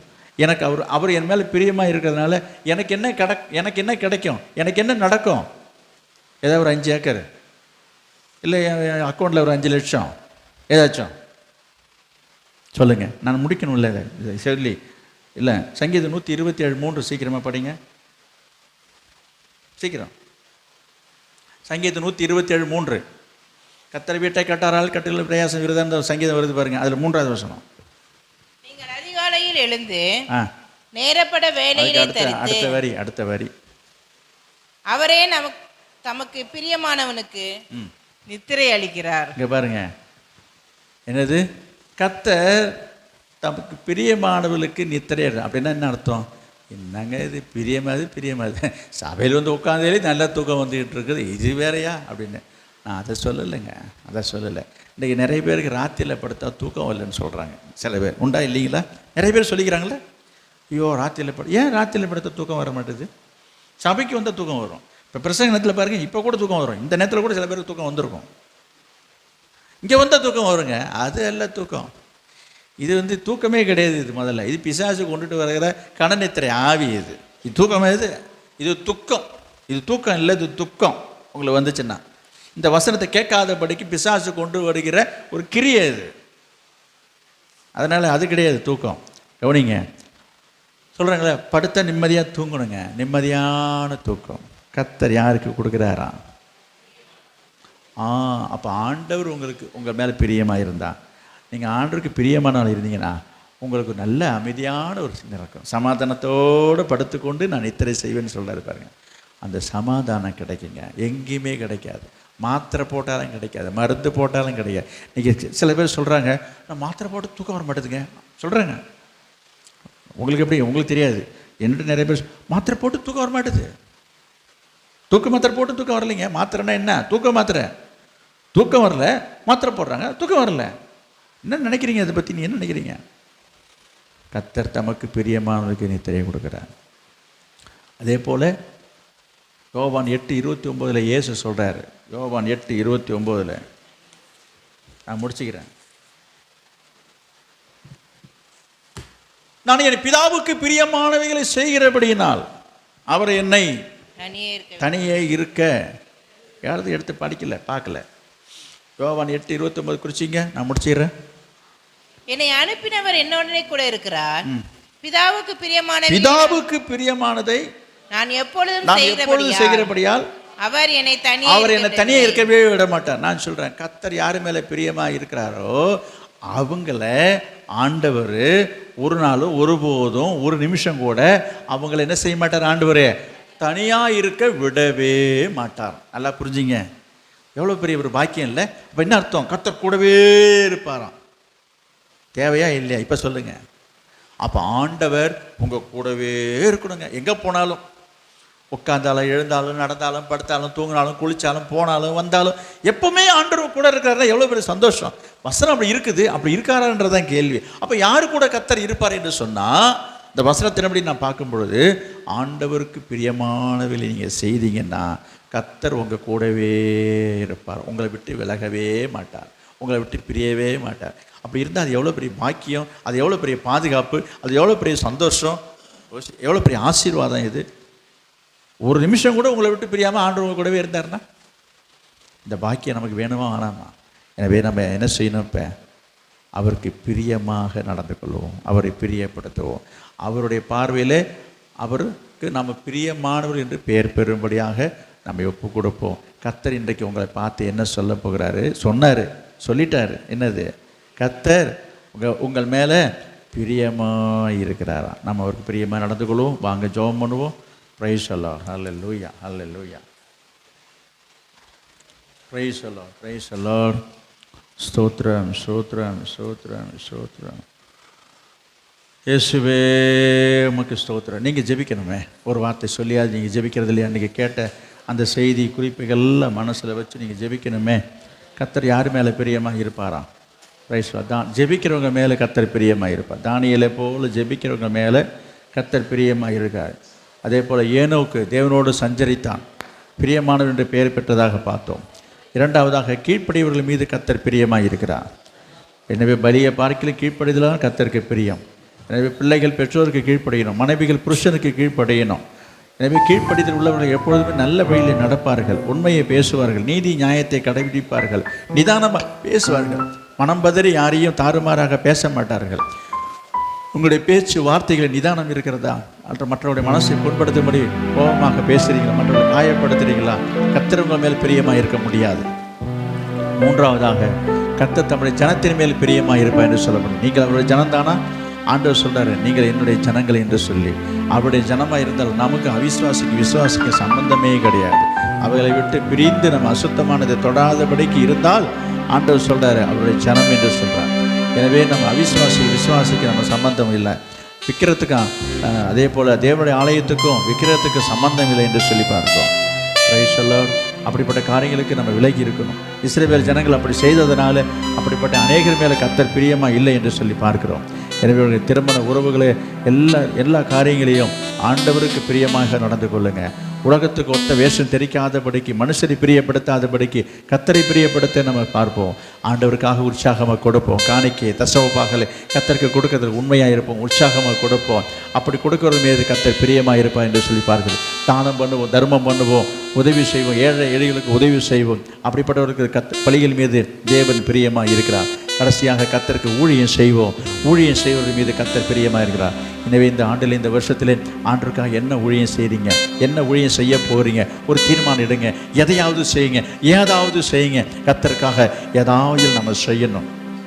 அல்லேலூயா. நம்மால் முடிந்த மட்டும் நம்ம சத்தியத்தை சொல்லுவோம், சுவிசேஷத்தை சொல்லுவோம். அவங்க கேட்காட்டாலும் பரவாயில்லை, இயேசுவை பற்றி சொல்லுங்கள், சத்தியத்தை சொல்லுங்கள், ஆத்துமாக்களை ஆதாயம் பண்ணுங்கள். உங்கள் சுற்றி உள்ளவர்களுக்கு சத்தியத்தை சொல்லி சபைக்கு, ஆண்டவருக்கு, ஆலயத்துக்கு அழைத்து வர முயற்சி செய்யுங்க. கர்த்தர் இதில் பிரியப்படுவதாக இருக்கிறார். ஹல்லேலூயா. துன்மார்க்கன் அழிந்து போகிறது கர்த்தருக்கு பிரியமில்லை என்று சொல்லி பார்க்கிறோம். எனவே உங்களை சுற்றி உள்ளவங்க எத்தனை பேர் பாவத்தில் விழுந்து கொண்டிருக்கிறார்கள். எனவே நம்ம வேடிக்கை பார்த்து கொண்டிருக்க கூடாது. அவளை எப்படியாயிலும் ஆண்டவரை கொண்டு வரதுக்கு நம்ம பிரயாசப்படணும். தேவன் அப்படிப்பட்டவர்கள் மீது பிரியமாக இருந்து உங்களுக்கு நல்ல நித்திரையை கொடுப்பார், சமாதானத்தை கொடுப்பார். Price the Lord. கர்த்தர் உங்களை விட்டு விலகாமல் இருப்பார். ஹல்லேலூயா. நீங்கள் உங்களை ஒப்பு கொடுத்து ஜெபம் பண்ணுங்க. இந்த சத்தியத்தின்படி நடக்கவும் வாழவும் ஆண்டவரே எனக்கு கிருபை செய்யும். கர்த்தர் தமக்கு பயந்து தம்முடைய கிருபைக்கு காத்திருக்கிறவர்கள் மேலே பிரியமாக இருப்பான்னு சொல்லப்பட்டிருக்குது. ஆண்டவரே எனக்கு அந்த கிருபை வேணும் ஐயா. அப்பா கீழ்ப்படி எனக்கு கிருபை வேண்டுமே. ஆண்டவரே செபிக்கிற ஒரு கிருபை வேணுமே. ஆண்டவரே உமக்கு ஸ்தோத்திரம். நல்லதை பேச, நல்லதை சொல்ல, நல்ல வழியில் நடக்க எனக்கு கிருபை வேண்டுமே. நல்ல வழியில் நடக்கணும், உண்மையாக நடக்கணும், நிதானமாய் நடக்கணும், நிதானமாய் பேசணும். அதற்கு எனக்கு கிருபை வேண்டும் என்று சொல்லி கேளுங்க. கர்த்தர் அந்த கிருபை தரப்போகிறார். அல்லேலூயா. எனக்கு அந்த கிருபை வேண்டும் ஐயா, எனக்கு அந்த கிருபை வேண்டுமே. Price the Lord. நீதி நியாயத்தையும் செய்கிறவர்கள் மேலே பிரியப்படுன்னு சொல்லுகிறப்பா. அப்படியா இருக்க எனக்கு கிருபை தாங்கப்பா, எனக்கு கிருபை தாங்கப்பா. ஆண்டவரே உமக்கு ஸ்தோத்திரம். உம்முடைய பிள்ளையாக, உம்முடைய ஜனமாக வாழ்வதற்கு எனக்கு கிருபை வேணுமே. ஆண்டவரே உமக்கு ஸ்தோத்திரம். நான் சாத்தான் பிள்ளை என்று சொல்லாதபடிக்கு ஆண்டோடைய பிள்ளை என்று சொல்லக்கூடிய பாக்கி எனக்கு வேணும் ஐயா. எனக்கு அந்த கிருபையை தாங்க ஆண்டவரே. உலகத்துக்கு ஒத்த வேஷம் தரிக்க மாட்டேன், ஊரோட ஒத்து போக மாட்டேன், விக்கிரக ஆராதனைக்கு நான் ஒத்து போக மாட்டேன். அப்படிப்பட்ட சம்பந்தங்கள் எனக்கு தேவை இல்லை என்று சொல்லி ஆண்டவரிடத்தில் நம்ம கிருபையை கேட்போம், கிருபையை கேட்போம். ஆண்டவரே கொடுக்குற விஷயத்தில் எனக்கு இன்னும் மனசு வரல, என்னடே கொடுக்க தாராளமாக கொடுக்கக்கூடிய மனசை தாங்க, உள்ளத்தை தாங்க, எண்ணத்தை தாங்க, சிந்தையை தாங்க, கிருபையை தாங்க, வாஞ்சியை தாங்க. ஆண்டவரே உமக்கு ஸ்தோத்திரம். அப்படியாக காணிக்கையும் தசமபாகங்களையும் ஊழியத்துக்கென்று தாராளமாக கொடுக்கக்கூடிய ஒரு மனசை தாங்க ஆண்டவர். இருதயத்தை தாங்கப்பா. அதுக்கு கூடிய வருமானங்களை தாங்கப்பா. எனக்கு வருமானம் இல்லாமல் ரொம்ப கஷ்டப்படுற ஆண்டவரே, எனக்கு நல்ல வருமானம் வேணும் ஐயா. உமக்காக உற்சாகமாக கொடுக்கறதுக்கு தக்க அளவுக்கு எனக்கு வருமானங்களை பிறகு செய்யுங்க ஆண்டவரே. கிருபை செய்யுங்க, கிருபை செய்யுங்க. உமக்கு நான் ஊழியம் செய்வேன் ஆண்டவரே. என்னால் முடிந்த ஊழியத்தை நான் செய்கிறேன் ஆண்டவரே. ஆண்டவரே, உமக்காக நான் ஊழியம் செய்யாமல் இருந்த நாட்களை மன்னிங்கப்பா. நிர்விசாரமாக இருந்துட்டேன்ப்பா. ஆத்மா ஆதாயம் செய்யவே இல்லைப்பா. ஆண்டவரே, உங்கள் சத்தியத்தை சொல்லாமல் இருந்ததை மன்னிங்கப்பா. எனக்கு கிருபை தாங்கப்பா. இந்த மாதத்திலிருந்து நான் உமக்கு ஊழியம் செய்கிறேன், ஆத்மாக்களை ஆதாயம் பண்ணுறேன், சத்தியத்தை சொல்கிறேன், எனக்கு அந்த கிருபையை தாங்க. அப்படி சொல்லி கேளுங்க. கர்த்தர் உங்களுக்கு உதவி செய்வார். Price the Lord. அப்படி ஒப்பு கொடுப்பீங்களா? நாம் ஜெபம் பண்ணுவோம். எத்தனை பேர் இப்படி ஒப்பு கொடுக்குறீங்க? கர்த்தர் உங்கள் மேல் பிரியமாக இருப்பார். ஒப்பு கொடுக்கிற உங்கள் மேல் கர்த்தர் பிரியமாக இருப்பார். ஹல்லேலூயா. எனவே ஒப்பு கொடுக்க விருப்பம் உள்ளவர்கள் உங்கள் வலது கரத்தை உயர்த்தி ஆண்டவர்கிட்ட சொல்லுங்கள், ஆண்டவரே என்னை ஒப்பு கொடுக்குறேன்ப்பா, நீங்கள் எங்கள் மேலே பிரியமாக இருப்பீன்னு சொன்னீங்க ஆண்டவரே. அதே போல் இந்த மாதம் மட்டும் இல்லை ஆண்டவரே, இந்த வருஷம் மட்டும் அல்ல ஆண்டவரே, ஆயுள் காலம் வரைக்கும் நீங்கள் எங்கள் மேலே, என் குடும்பத்தின் மேலே, எங்கள் பிள்ளைகள் மேலே ஆண்டவரே நீங்கள் பிரியமாக இருக்க வேண்டும் ஐயா. அப்படி சொல்லி கேளுங்க. கர்த்தர் உங்கள் மேல் பிரியமாக இருப்பார். உங்கள் வேண்டுதலை கேட்டு ஏற்று கர்த்தர் உங்கள் மேல் பிரியமாக இருப்பார். ஹல்லேலூயா. இன்றைக்கு இந்த வார்த்தையை கவனித்து கேட்டுக்கொண்டு தேவ ஜனமே, பிரைஸ் தி லார்ட். தொலை தூரத்தில் இருந்தும் இந்த ஆன்லைன் மூலமாகவும் இந்த வீடியோ மூலமாகவும் இந்த வார்த்தைகளை கேட்கிற, கவனிக்கிற, பார்க்கிற ஒவ்வொருடைய குடும்பத்திலையும், உங்களுடைய வாழ்க்கையிலையும், தனிப்பட்ட வாழ்க்கையிலையும் கர்த்தர் உங்கள் மேலே பிரியமாக இருக்கிறேன் என்று கர்த்தர் சொல்கிறார். ஹல்லேலூயா, ஹல்லேலூயா. உங்களை நீங்கள் ஆண்டவருக்கு ஒப்புக் கொடுக்கும் பொழுது, இந்த வார்த்தைக்கு, இந்த வசனத்துக்கு ஒப்புக் கொடுக்கும் பொழுது கர்த்தர் உங்கள் மேல் பிரியமாக இருந்து உங்களை வழிநடத்தப் போகிறார். ஆமென், ஹல்லேலூயா. அன்பின் பிதாவே, நாங்கள் உம்மை ஸ்தோத்திரிக்கிறோம். இன்றைக்கு கொடுத்த நம்முடைய நல்ல வார்த்தைக்காக நமக்கு ஸ்தோத்திரம். நீர் எங்கள் மேல் பிரியமாக இருக்கிறேன் என்று சொன்னதை நினைக்கும் பொழுது, கேட்கும் போது எங்கள் உள்ளம் பூரிக்கிறதையா நமக்கு ஸ்தோத்திரம். நீர் சொன்ன அந்த வார்த்தையின்படி, வசனத்தின்படியாகவே நீர் எல்லாரும் மேல், எங்கள் மீதும், இந்த சபையார் மீதும், இந்த வார்த்தையை கேட்ட அனைவருடைய வாழ்க்கையிலும் குடும்பத்திலையும் நீர் பிரியமாக இருப்பீராக, பிரியமானது செய்வீராக. உங்களுடைய பிள்ளைகளும் கர்த்தாவே, இந்த வார்த்தை கேட்ட அனைவரும் கர்த்தாவே உமக்கு பிரியமாய் வாழ, உமக்கு பிரியமானது செய்ய கிருபை தாங்கப்பா. உமக்கு ஸ்தோத்திரம். கீழ்ப்படிய கிருபை தாருங்கப்பா. செபிக்க கிருபை தாங்கப்பா. ஆண்டவரே உமக்கு ஸ்தோத்திரம். உம்முடைய சொந்த ஜனமாக இருக்க கிருபை தாங்கப்பா. உலகத்துக்கு ஒத்த வேஷம் தெரிக்காதபடிக்கு உம்முடைய பிள்ளையாக வாழ்ந்து காட்ட கிருபை செய்யுங்கப்பா. அப்போ உற்சாகமாக கொடுக்கிற ஒரு எண்ணத்தை, சிந்தையை தாங்கப்பா. ஆண்டவரே, கொடுக்கிற விஷயங்களிலே ஆண்டவர் உண்மையாக இருக்கும்படி கிருபை செய்யுங்கப்பா. உமக்கு ஸ்தோத்திரம். உடைய ஊழியம் செய்ய கிருபை தாங்கப்பா. அப்படியாக கர்த்தாவே ஒப்பு கொடுத்த அனைவருடைய வாழ்க்கையிலையும் பெரிய காரியங்கள் செய்யுங்க. ஆசீர்வதியும். இயேசுவின் நாமத்தில் ஜெபிக்கிறோம் பிதாவே, ஆமென். என் ஆத்துமாவே கர்த்தரை ஸ்தோத்திரி, என் முழு உலமையோடைய பரிசுத்த நாமத்தை ஸ்தோத்திரி. என் ஆத்துமாவே கர்த்தரை ஸ்தோத்திரி, கர்த்தர் செய்த சகல உபகாரங்களையும் மறவாதே. ஆமென். நம்முடைய கர்த்தராகிய இயேசு கிறிஸ்துவினுடைய கிருபையும், பிதாவாகிய தேவனுடைய அன்பும், பரிசுத்த ஆவியானுடைய அந்யோன்ய ஐக்கியமும் இப்பொழுதும் எப்பொழுதும் சதா காலங்களிலும் நம் அனைவரோடும் சகல பரிசுத்தவர்கள் கூட தங்கி இருப்பதாக. ஆமென், ஆமென். Praise the Lord. கர்த்தர் உங்களோடு இருப்பார்கள். கர்த்தர் உங்கள் அனைவரையும் ஆசீர்வதிப்பார்கள்.